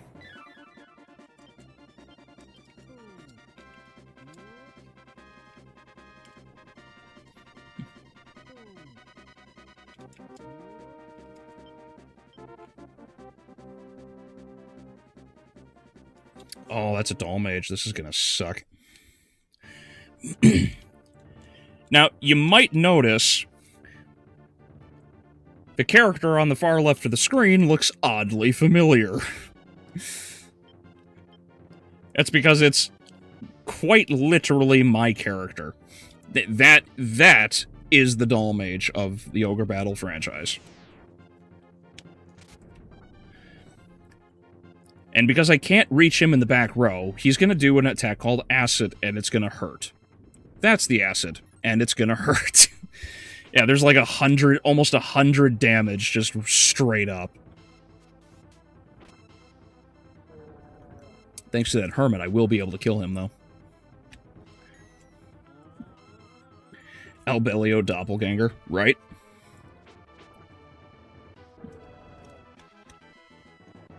Yeah, the actual Albeleo character is in this game. So later on in this game, I believe it's the 13th. It is the 13th mission, the 13th stage in this game. So eventually, yes, we will. In fact, you will watch me fight myself.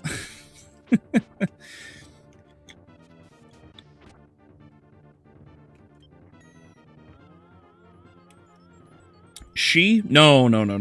The doll mage just has really long hair, which is actually what I had for many years. My hair used to come down to my ass. It was really long. Albeleo's blonde twin.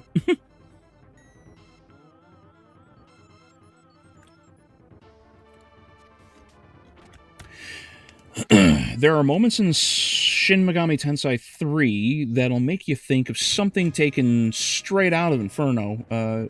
Dante is here because of a collab deal between Capcom and Atlas in Maniac's Edition or DLC. Oh, interesting.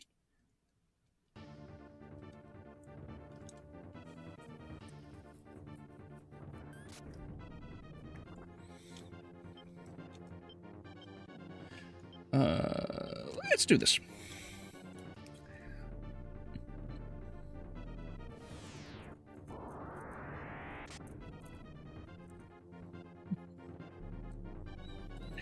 We will see Albeleo play with himself.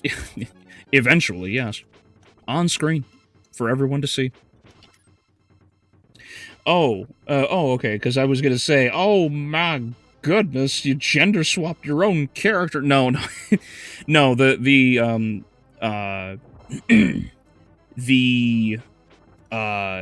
doll mage in this game actually just has really, really long hair. That's it.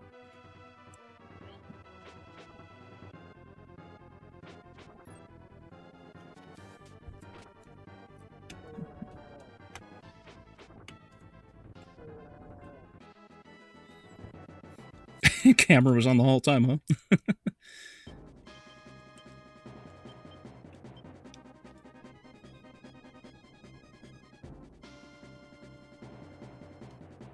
Oh, there's Lenikin. Dark Side Albeleo.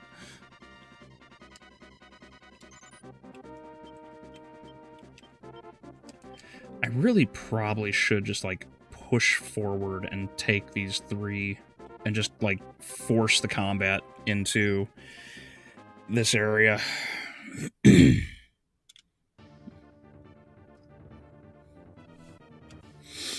Yeah, so what else is going on? What else is going on in the movie world right now? Oh yeah, I know Avengers Doomsday is supposed to come out this year. Did anyone else see anything else about it? I thought I heard that the script was leaked and people were just, people were losing their minds because it was apparently terrible. Ooh, that's unfortunate.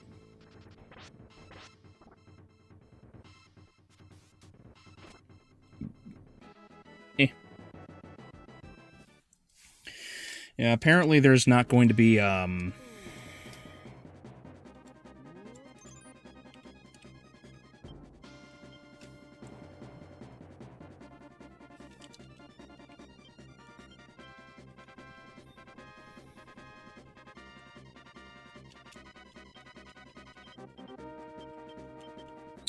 You know what? I'm gonna push for it. I'm gonna take the shop and move my forces up. I think that's what I'm gonna do. Animal Farm? Oh, we actually already spoke about Animal Farm, ironically.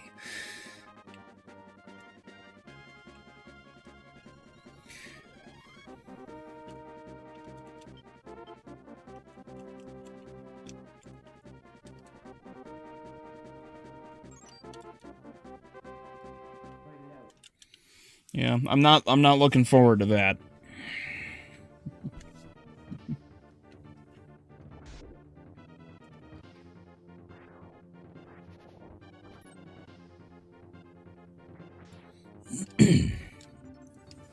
Spider-Man will have another AI assistant in Spider-Man 4. Really? They're doing that? Could we not? That'd be fantastic.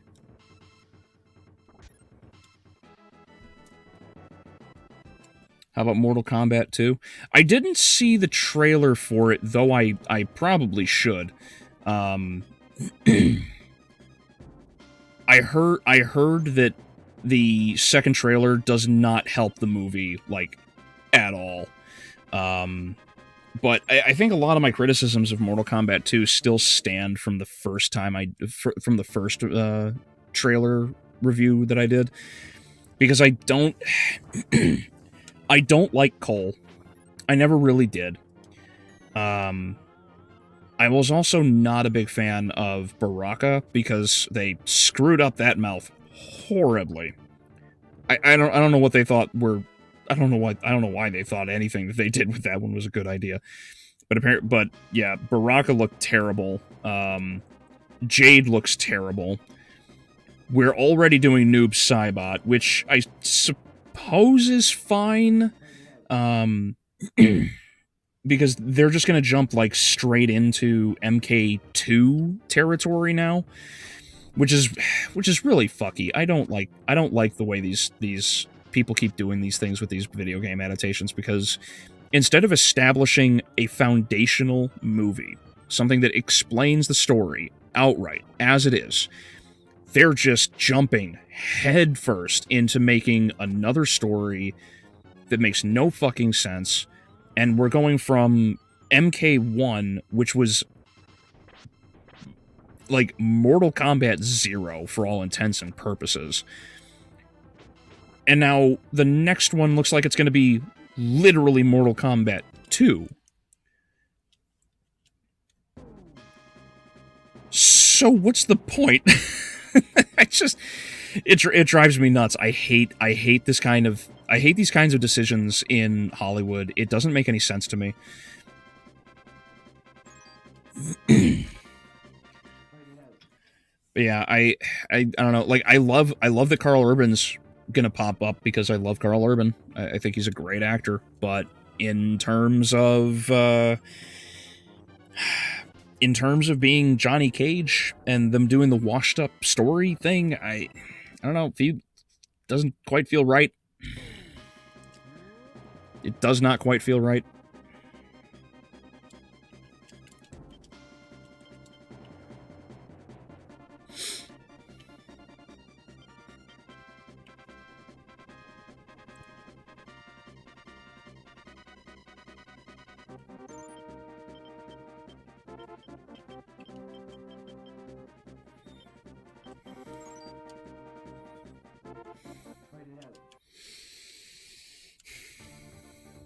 Capcom Atlas deal was that DMC2... yeah, we're good. Ah, shucks.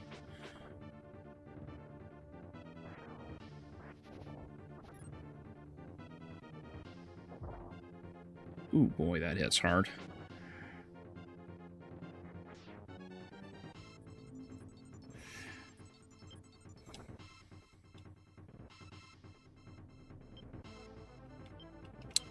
Go away.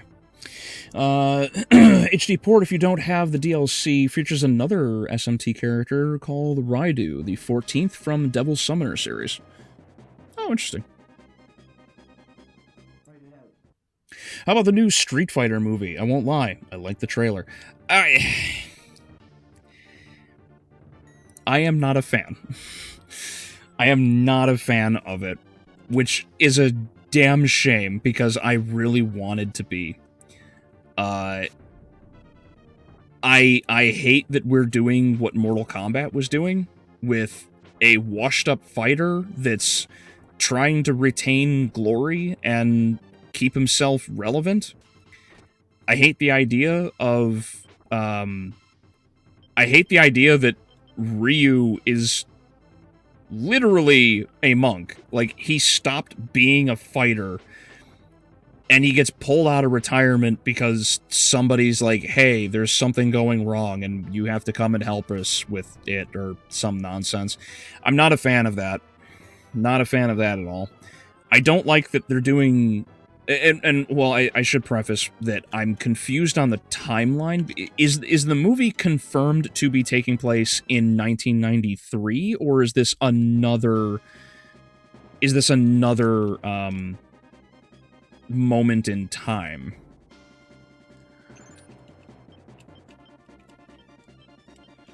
Is this like modern day? Is it 2025? Does anyone know for sure? I would like to know. I would like to know, because I don't have any real information with it, because I'm confused by a lot of what's going on in the story.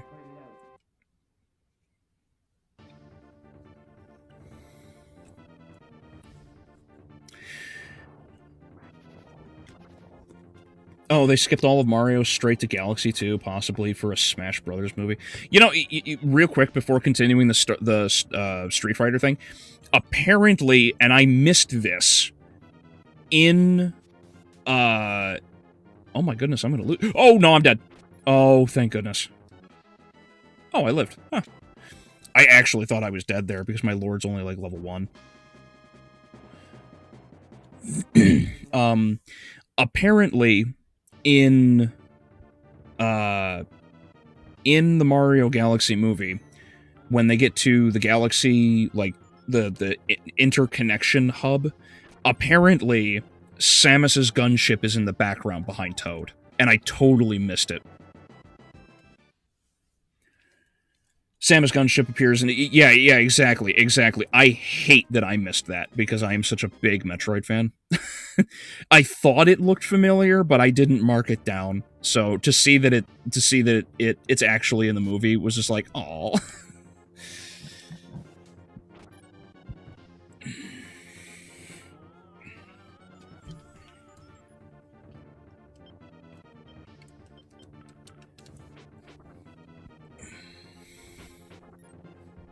But yeah, anyway, so, on the point of Street Fighter, oh, there's my knee.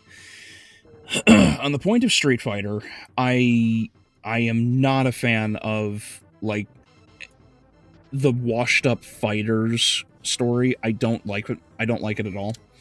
I hate... How did they screw this up? Why is Ken not a blonde-haired, why is Ken not a blonde-haired California dude? That's Ken. Whatever the hell they have in the Street Fighter movie, that is not Ken. That's a dude with hair dye. Like, what the hell? Oh, I meant to get my Lord over there. Oh, well.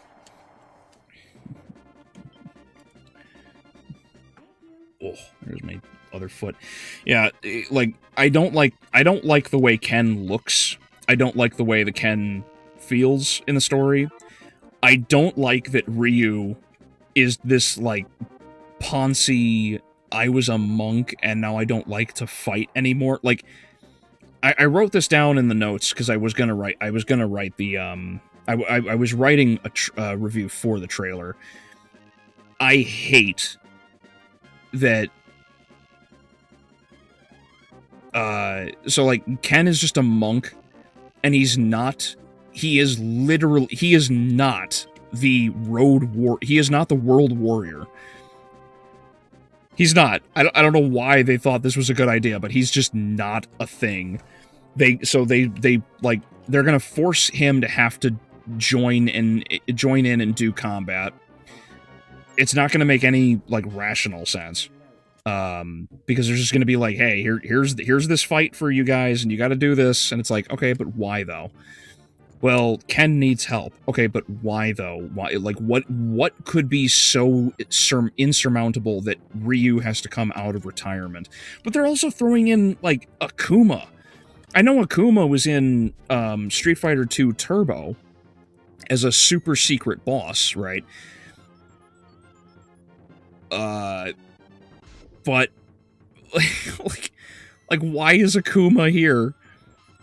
What story are they going with? I don't understand. Like, this is another one of those really goofy things. Like, can we not keep just jumping headlong into what everyone knows and please establish something so that, like, everyone is on the same page?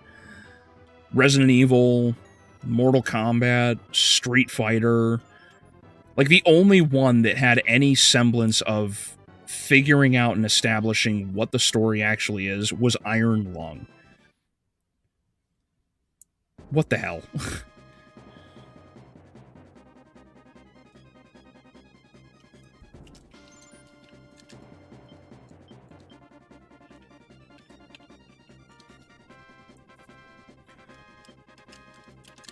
Actually, should I... you know what? Grab that treasure real quick.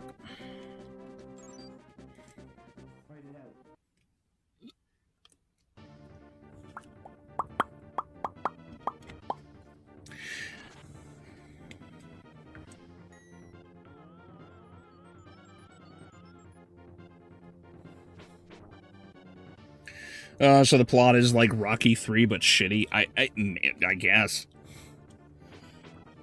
I don't really know. Like, a lot of the details don't really seem to make any real sense. All the characters are young and vibrant, of course. No one's older, but Ken is older. Like, it's weird because, like, Ken is like this big star from, like, the MTV era. I don't know why, but apparently he is. Also, Cammy looks terrible. Cammy looks terrible. I don't know what they thought when they put her on screen or in that costume, but Cammy looks terrible. I also don't like her personality or her attitude. She's not a brainwashed assassin. She is none of these things. She just exists. It seems like a really bad cosplay, if I'm being totally honest.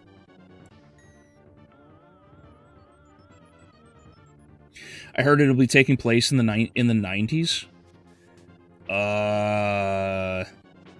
Will it? Because it looked an awful lot like there was a great deal of advanced technologies.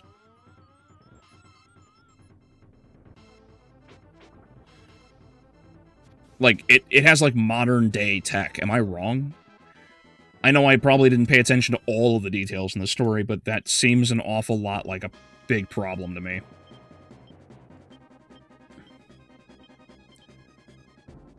Ooh, what do I want to do? Oh, okay, and... oh, hell yeah. Let's fucking go.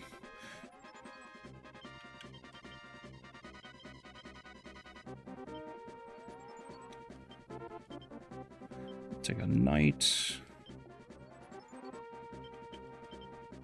And a Valkyrie. Fantastic. This is a stupidly powerful team.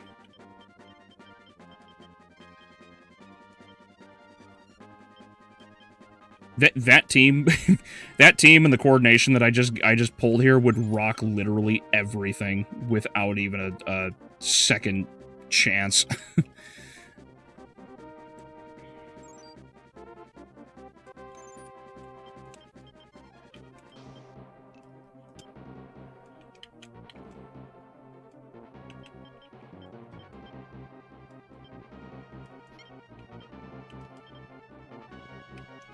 A very fictionalized 1990s, apparently. Well, that's what I'm saying. That's why I'm confused. It doesn't make any sense to me that it would end up looking the way that it's going to.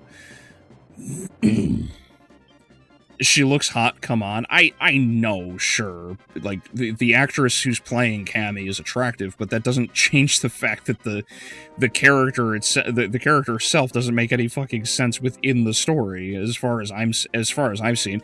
Because it looks like if she's not buddy with, she's at least friendly with Chun-Li, but, like, she has other shit to do. That's why I'm confused. Like, why is she here?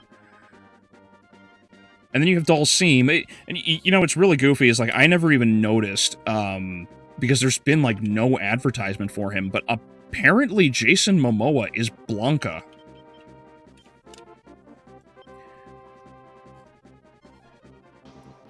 Apparently Jason Momoa as Blanca is in the movie. I never noticed.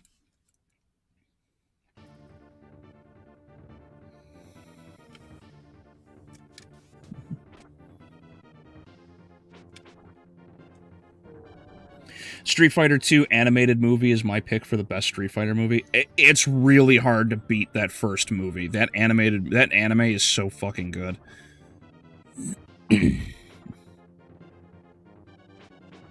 Ken's the white male, gotta fuck his character up. I know. I know what I'm asking for.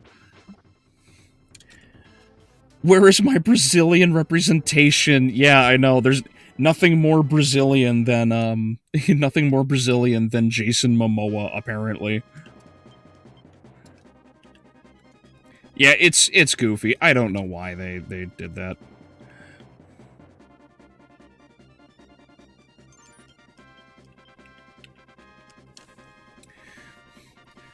Yeah, I know you were hoping for some Brazilian representation there, buddy, but yeah, no, apparently they decided to just shove some Samoan into the movie instead.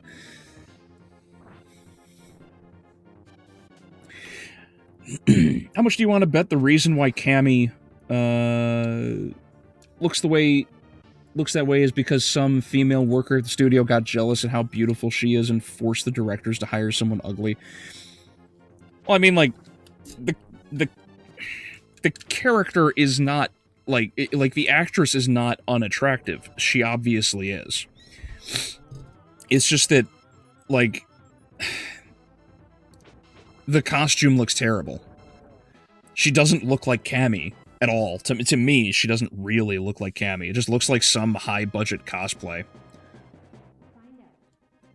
Definitely not what a movie would, you know, try to be, or should try to be, at least. That's what it comes off more like to me.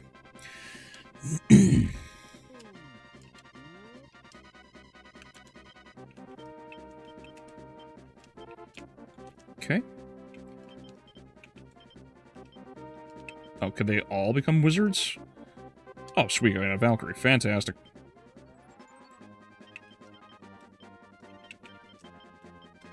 Cool. Cool.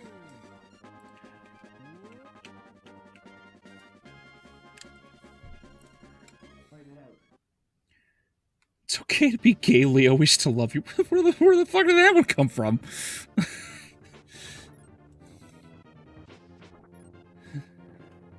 Jason Momoa appeared in the Game Awards promo, but I think that's it. Oh, that is it. I didn't even notice. I don't remember. I don't mind, and he still looks great as Blanca. Yeah, I think it's because of a lot of the CGI, honestly. But I don't know. Like I would have preferred my mutated freak of a Brazilian representation. But no, can't have that.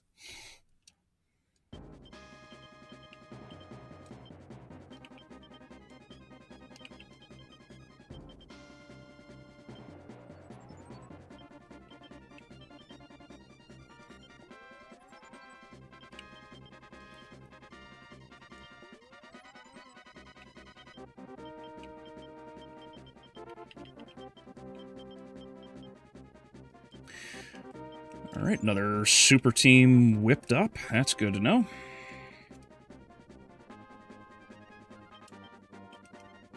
Let's get them out of the way.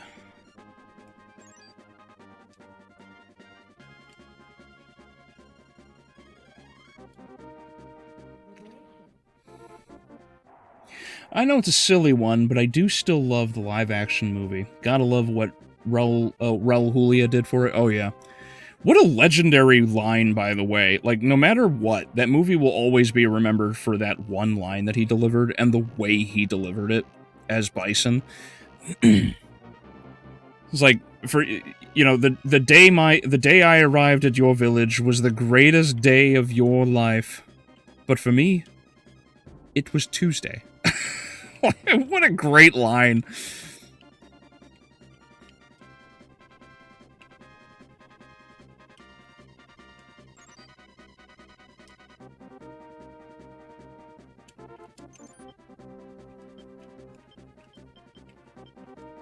It was Tuesday. Yeah, exactly. Exactly. Great line. Great line.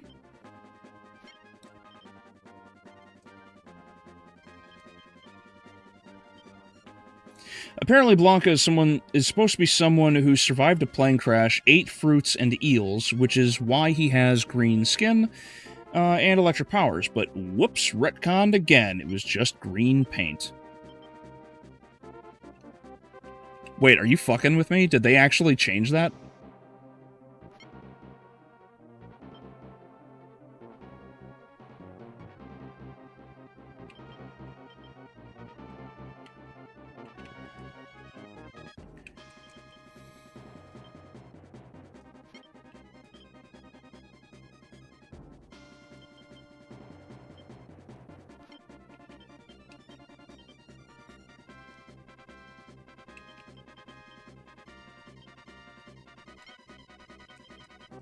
Graced? Oh, yeah, well. I don't remember the exact line, but everyone remembers it was Tuesday. That's the important part.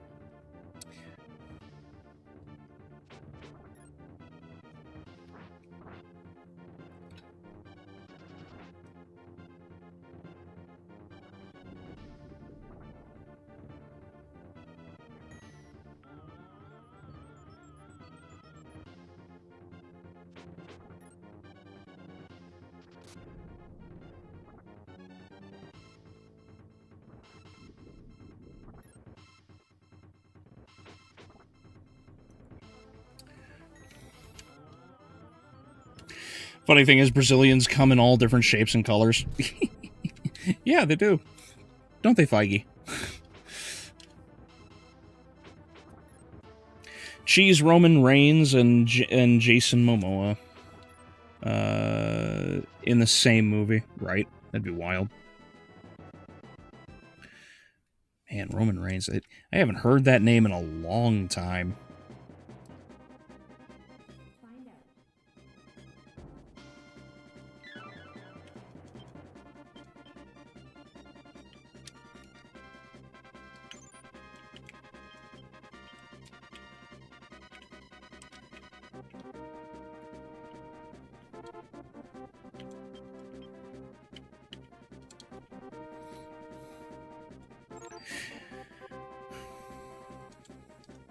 There we go. Okay. Apparently in Street Fighter 6, he smeared leaves all over his body for mosquitoes, and it seems to fade a bit into normal human skin color in Street Fighter 6. No shit. They did that to him, huh?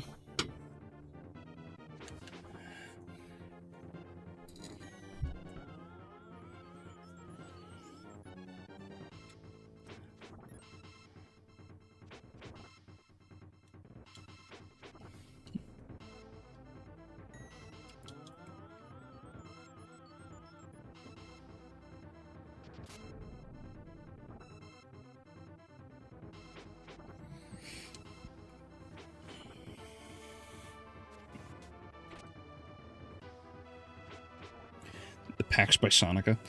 Guile, soon to be a dead man. I really, really hate what they did with Guile.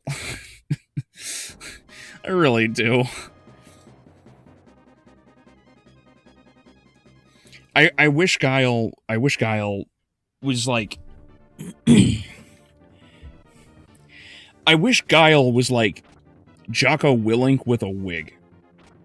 That's what I want. I want like an actual former Navy SEAL turned actor to have played Guile, because I am not impressed with what they did with him. The hair being as tall as it is, that's fine.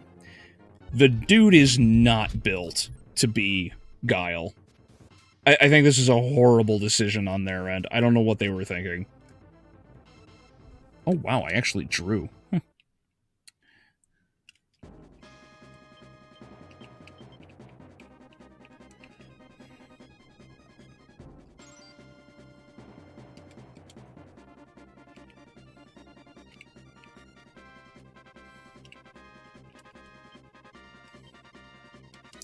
But yeah, he's not built.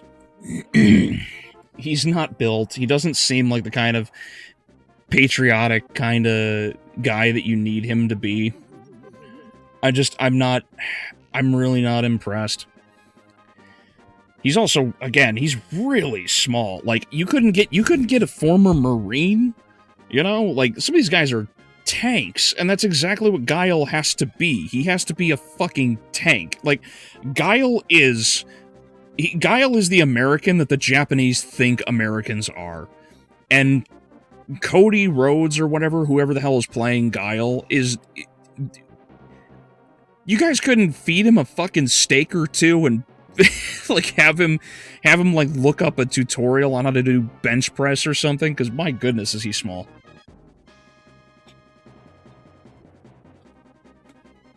So you're a group of barbarians, the rebel forces, huh?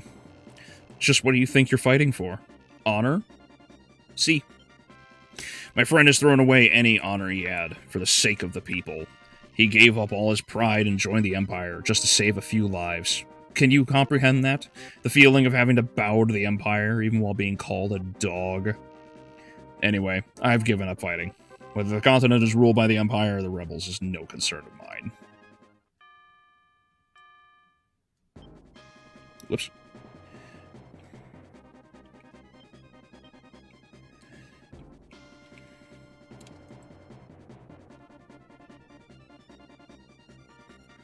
What am I fighting for? It's all I can think of every time I hear that line. It always goes to Mega Man X4. Oh. Oh man, that game had such an awful, awful script. I hate to admit it. I hate to admit it, but might as well just had John Cena play Guile. John Cena would have played a fantastic Guile. I'm gonna make that argument. The dude is jacked, so he already fits the role physically.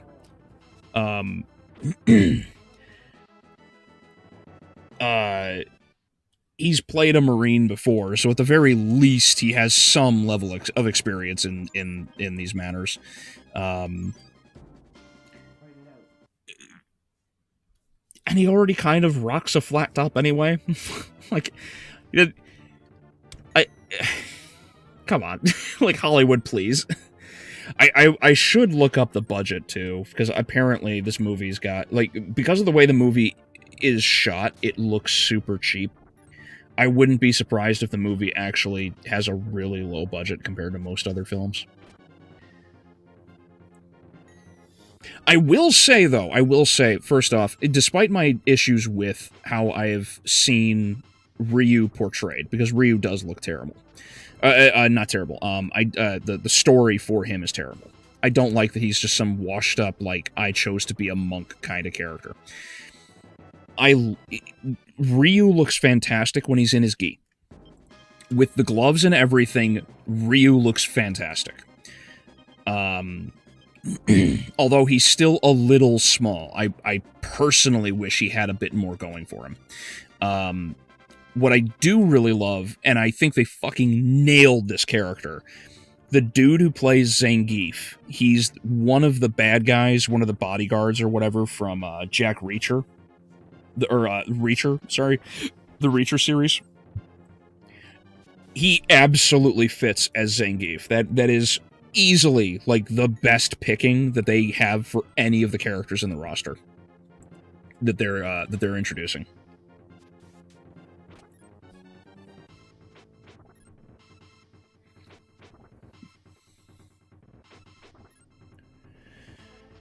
You think that's crazy? In Street Fighter 6, there's incest. Alex is going to have a kid with his second cousin who he knew since he was a baby, which is all apparently a localization problem. Sweet Home Alabama.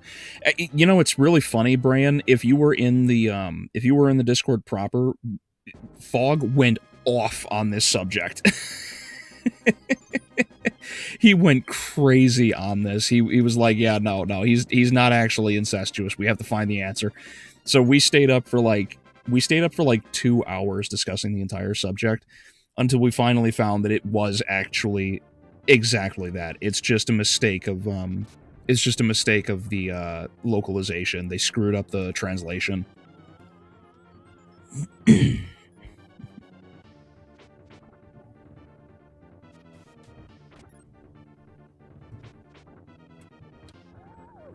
Yeah, see, Shadow was there.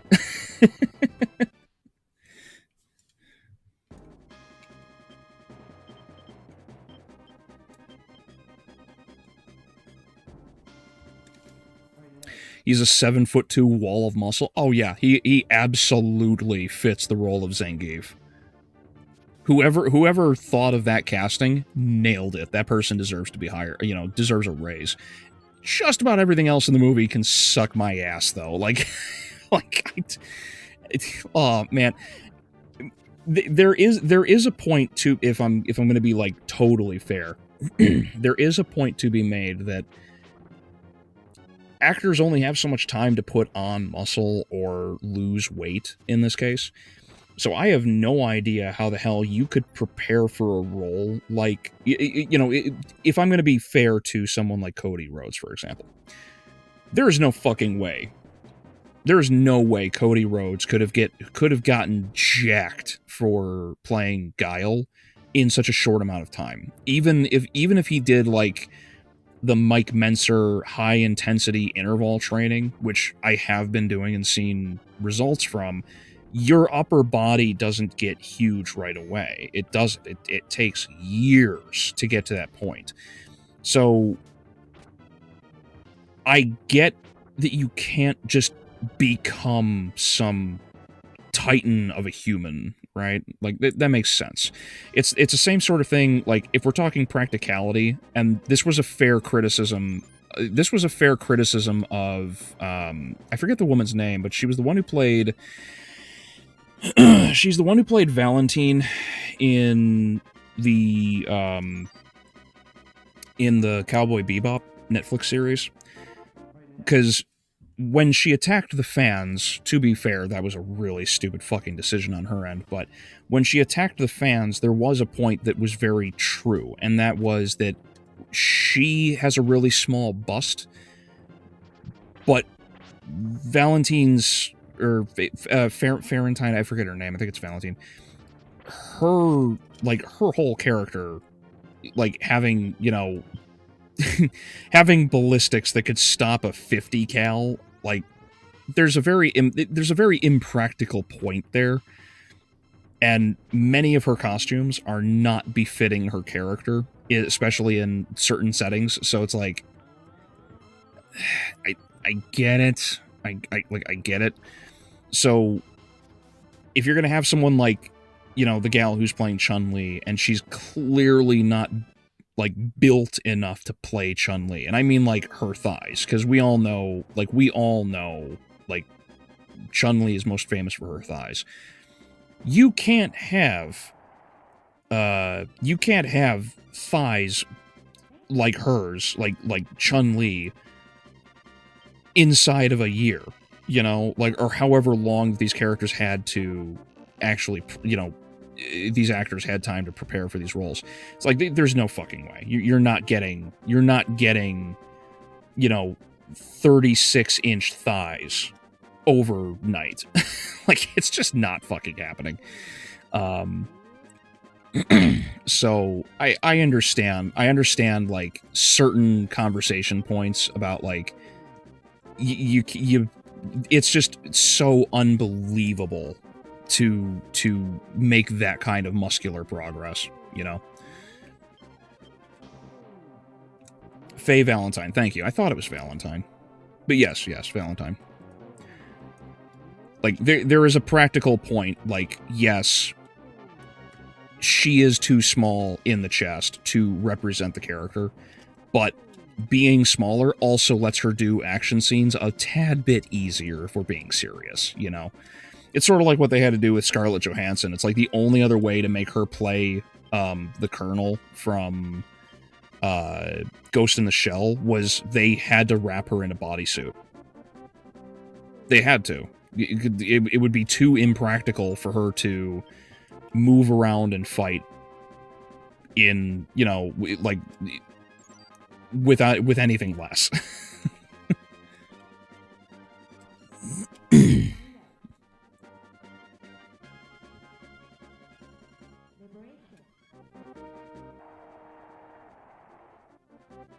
I would be fine with him marrying his adoptive sister, but the fact that they're blood related makes it bad.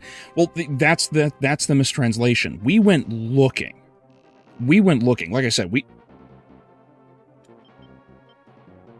what the hell? Yulia, what the hell are you doing?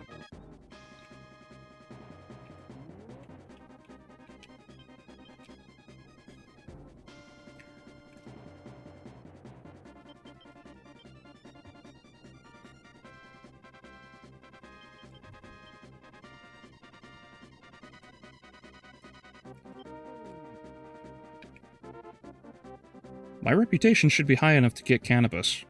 What the hell? Maybe I... Oh, whoops. Maybe I'm right in what I just read before I skipped through it. But yeah, so, like, it makes sense that there's not going to be, like, some, you know, 30-inch thighed Chun-Li. It makes sense that there's not going to be, like, you know, a 7'2" Zangief who looks like, you know, Mr. Olympia, right? Like, all of this makes sense, you know? Because you can't have characters that are, you can't have actors that are always going to be this jacked all the time.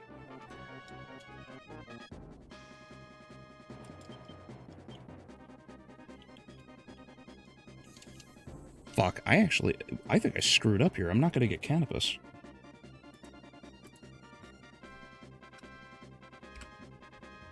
What did she say? What did I miss?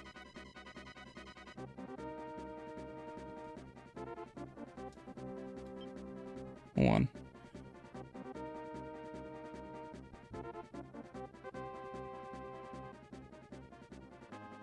Okay, pull the devil card. What happened here? What was the conversation? My name is Yulia. People are quick to say that they want peace. Are you rebels the same? Wait, what?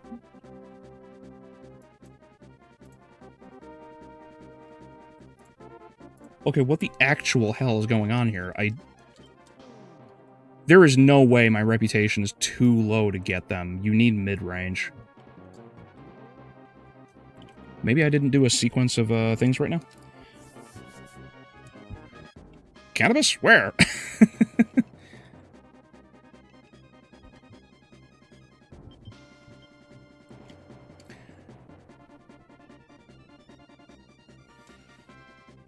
Yeah, Canopus. Yeah, Canopus. It is really funny that they are, like, if that be the case, his name is actually Canopus, and he's a eagle man, and he flies high. Oh, okay. Gilbert wanted only to protect the people. They quarreled, and haven't spoken since. I'm sure that you are now strong enough to easily defeat Gilbert. Actually, that's what Gilbert wants. He is a very proud warrior. He can't forgive himself for giving in to the Empire and throwing away all he believed in. My brother knows that, but he can't bring himself to forgive Gilbert. Please, will you help me save these two? Yes. Thank you. Please take this wing of victory. This was given to them by King Gran. If you show this to my brother, it should reawaken his pride. Please give my brother a chance to save Gilbert.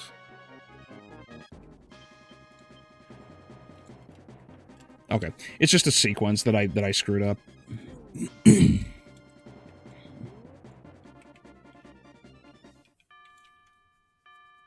Yeah, look at that. over 50,000. Oh, over 50,000. Oh, sorry, over.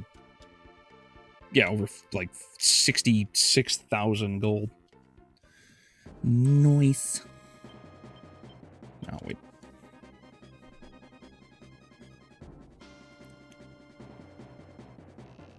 Wing of victory. So you've met with my sister. Gilbert and I were very close. We swore to be friends until death, but he threw away his beliefs in the face of the Empire and joined them to save his people. No, I don't blame him. I understand how he feels so well that it hurts. I can't allow Gilbert to be killed. He saved my life once. I must stop him. It's my turn to save his life. Please, let me join the rebellion. Thank you. I swear to fight with you for as long as I live. Word. Alright, now let's go into the characters. Who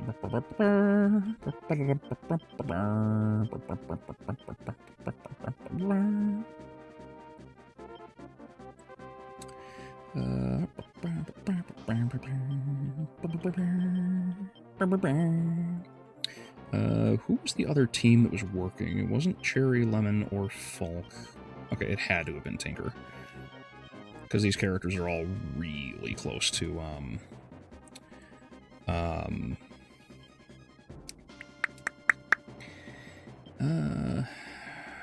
I want Canopus? I do want Canopus to be a flying unit. He's not a bad one for picking up stuff. He also has a really high luck, like, right off the bat, which is why he's, like, really good for that.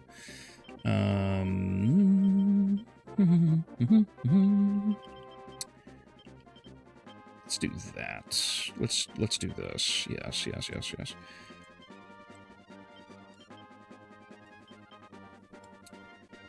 There we go. It is low sky. Good. Do I have... Oh, I got back into this. That's a lot of Goths. I know, right? It's amazing.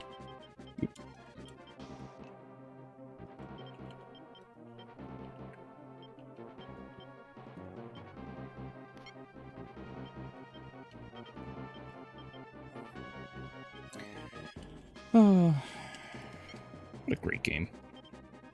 Oops. Nope.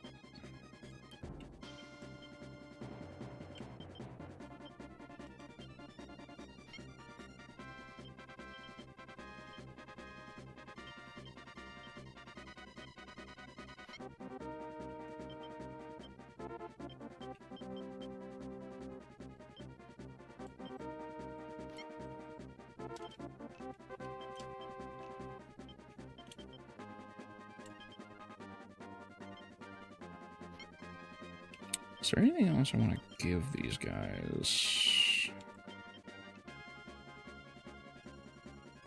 Nah, it's not going to matter. Alright, I'll just send Canopus straight in. I'll worry about organizing a better team for Canopus at a later time, I think. Because I really like to have, like, the better characters and everybody in the teams and everything organized, and then at a later time, just, like, keeping the main hero character and getting rid of or like, not using the others that I don't care for. Because the Eaglemen that... So, Canopus is an Eagleman, and the base of that tree is Hawkman. The Hawkmen are, like, normal... Like, they're, like, neutral characters. The Eagleman, on the other hand, is like a neutral holy character. So there's holy, there's neutral holy, neutral evil, and then evil. Eaglemen are not bad to have, but there are many better options, and by this point, you've got so many characters in your army that it's just like, it's like, just don't even, like, waste your time with anything else, you know?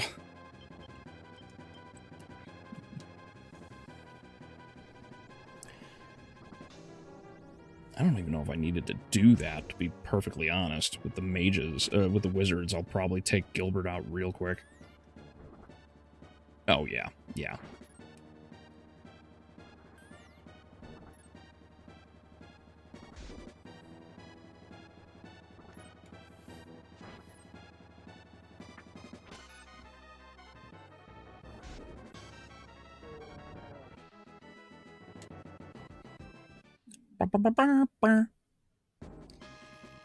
I had thought that to stop the fighting the Empire was the best thing for my land. However, I now see that a false peace is not a peace at all. It's just a lie. Wait, everyone! Gilbert didn't bow to the Empire because he wanted to. Please, understand his side of the story. Sure. You'll forgive me? Thank you. I pledge my life to you, Destin. Yeah, it's really funny. You could outright just, like, ignore his thing and like, outright just kill him if you really wanted to. It's funny. There's so many options you have in this game. It's very nice.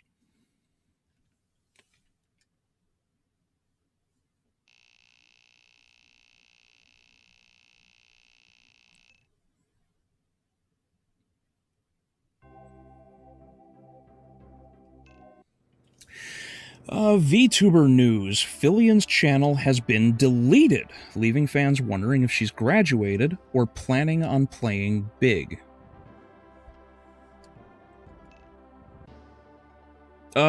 Isn't Filian, like, the biggest VTuber in the world? Like,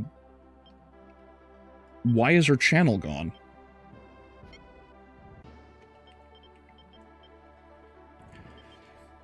Also, what does it mean to play big?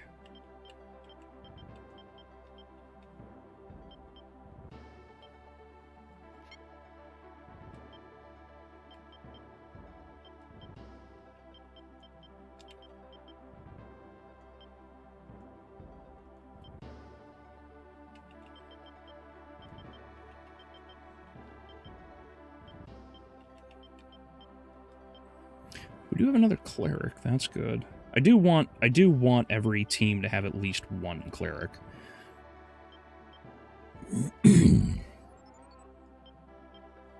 Yeah, turn him into a knight. Why not?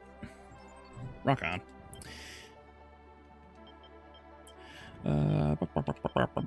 Let's see. That's Warren. What the hell is Warren? Level 5. Okay.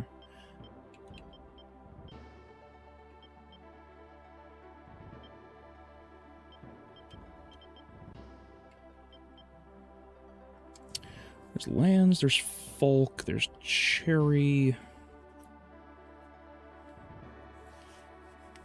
I think what I can do is probably actually remove, since I have Cook here. Let's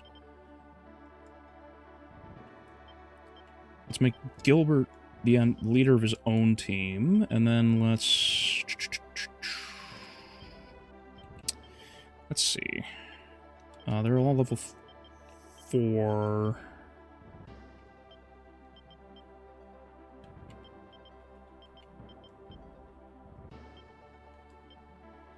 Can I add a third character?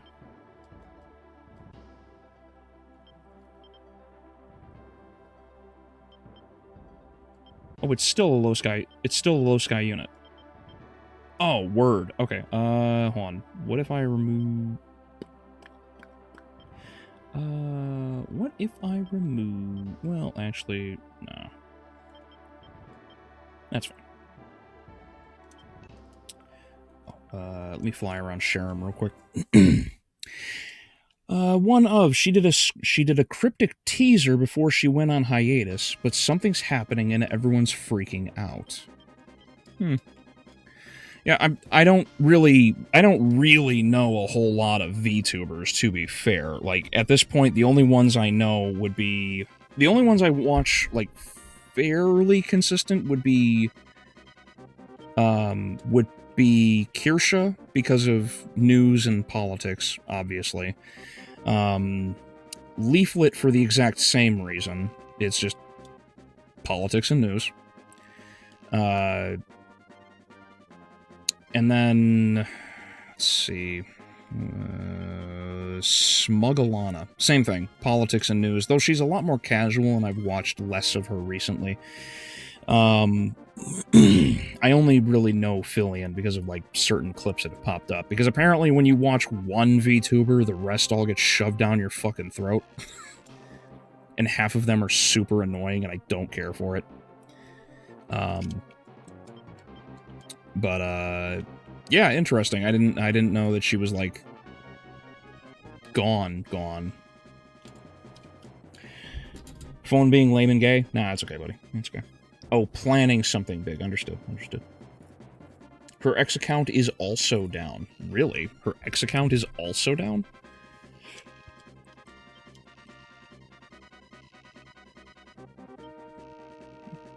Well, that sounds to me like she's probably gonna bail out. You're probably right, probably just doing something big.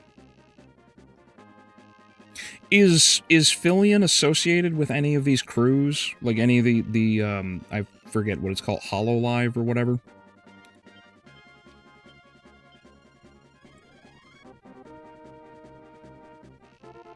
What was that one that Kirsha like just separated herself from? Because there was something about that her and I think it was Smugalana were talking about. There was something, just a whole lot of nonsense just went down with a lot of shit out of nowhere.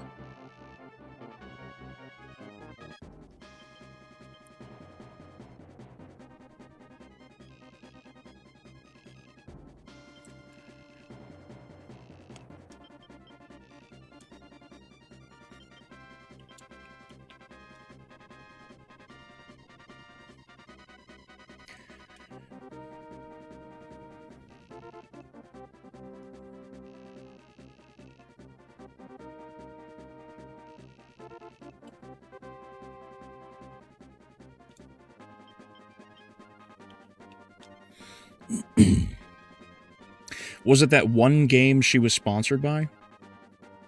I don't know. What was there an issue with the game? Oh wait, no. Didn't somebody like go after her or something? Someone said that like Kirsha was another moron was like, "Hey, Kirsha's a racist. We got to get rid of her." And then she's like, "Yeah, no, I'm not." But the game, I forget what game it was, but somebody somebody lost their mind and went after her hard, trying to say like she was just like an evil monster. And then I guess the game that she really loved to play but wasn't sponsored by just dropped her. She's independent. She's not a part of an agency. I think she has some things with some of the HoloLive talents. Okay. And that's where you're talking about Filion, right, Shadow? Y'all speaking in tongues or something? Yeah, Eric, where it's CGI it's CGI cat girls. It's pretty much all of them. You know, CGI cat girls and fox girls.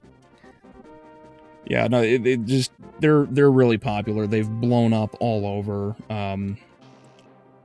Yes. Oh, okay. Thank you, Shadow. Yeah, they've popped up all over YouTube. Like, VTubers are basically the new, they're the new hot tub, meta, basically, from Twitch. Highly interactive, very fun, charming personalities, and yeah, they've really stepped forward in being involved in politics and whatnot, at least in most cases. There are some who try to stick away from it. There are some religious ones like Silent Bell.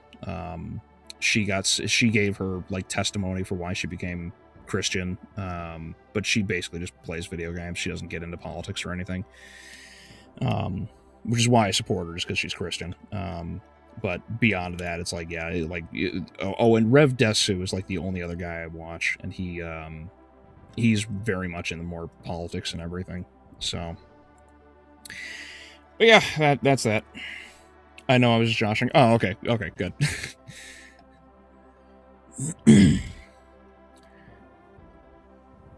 Are you a VTuber, Leo? No, I do not have the budget for it. It would be a great way to stay in shape, I could tell you that, but no.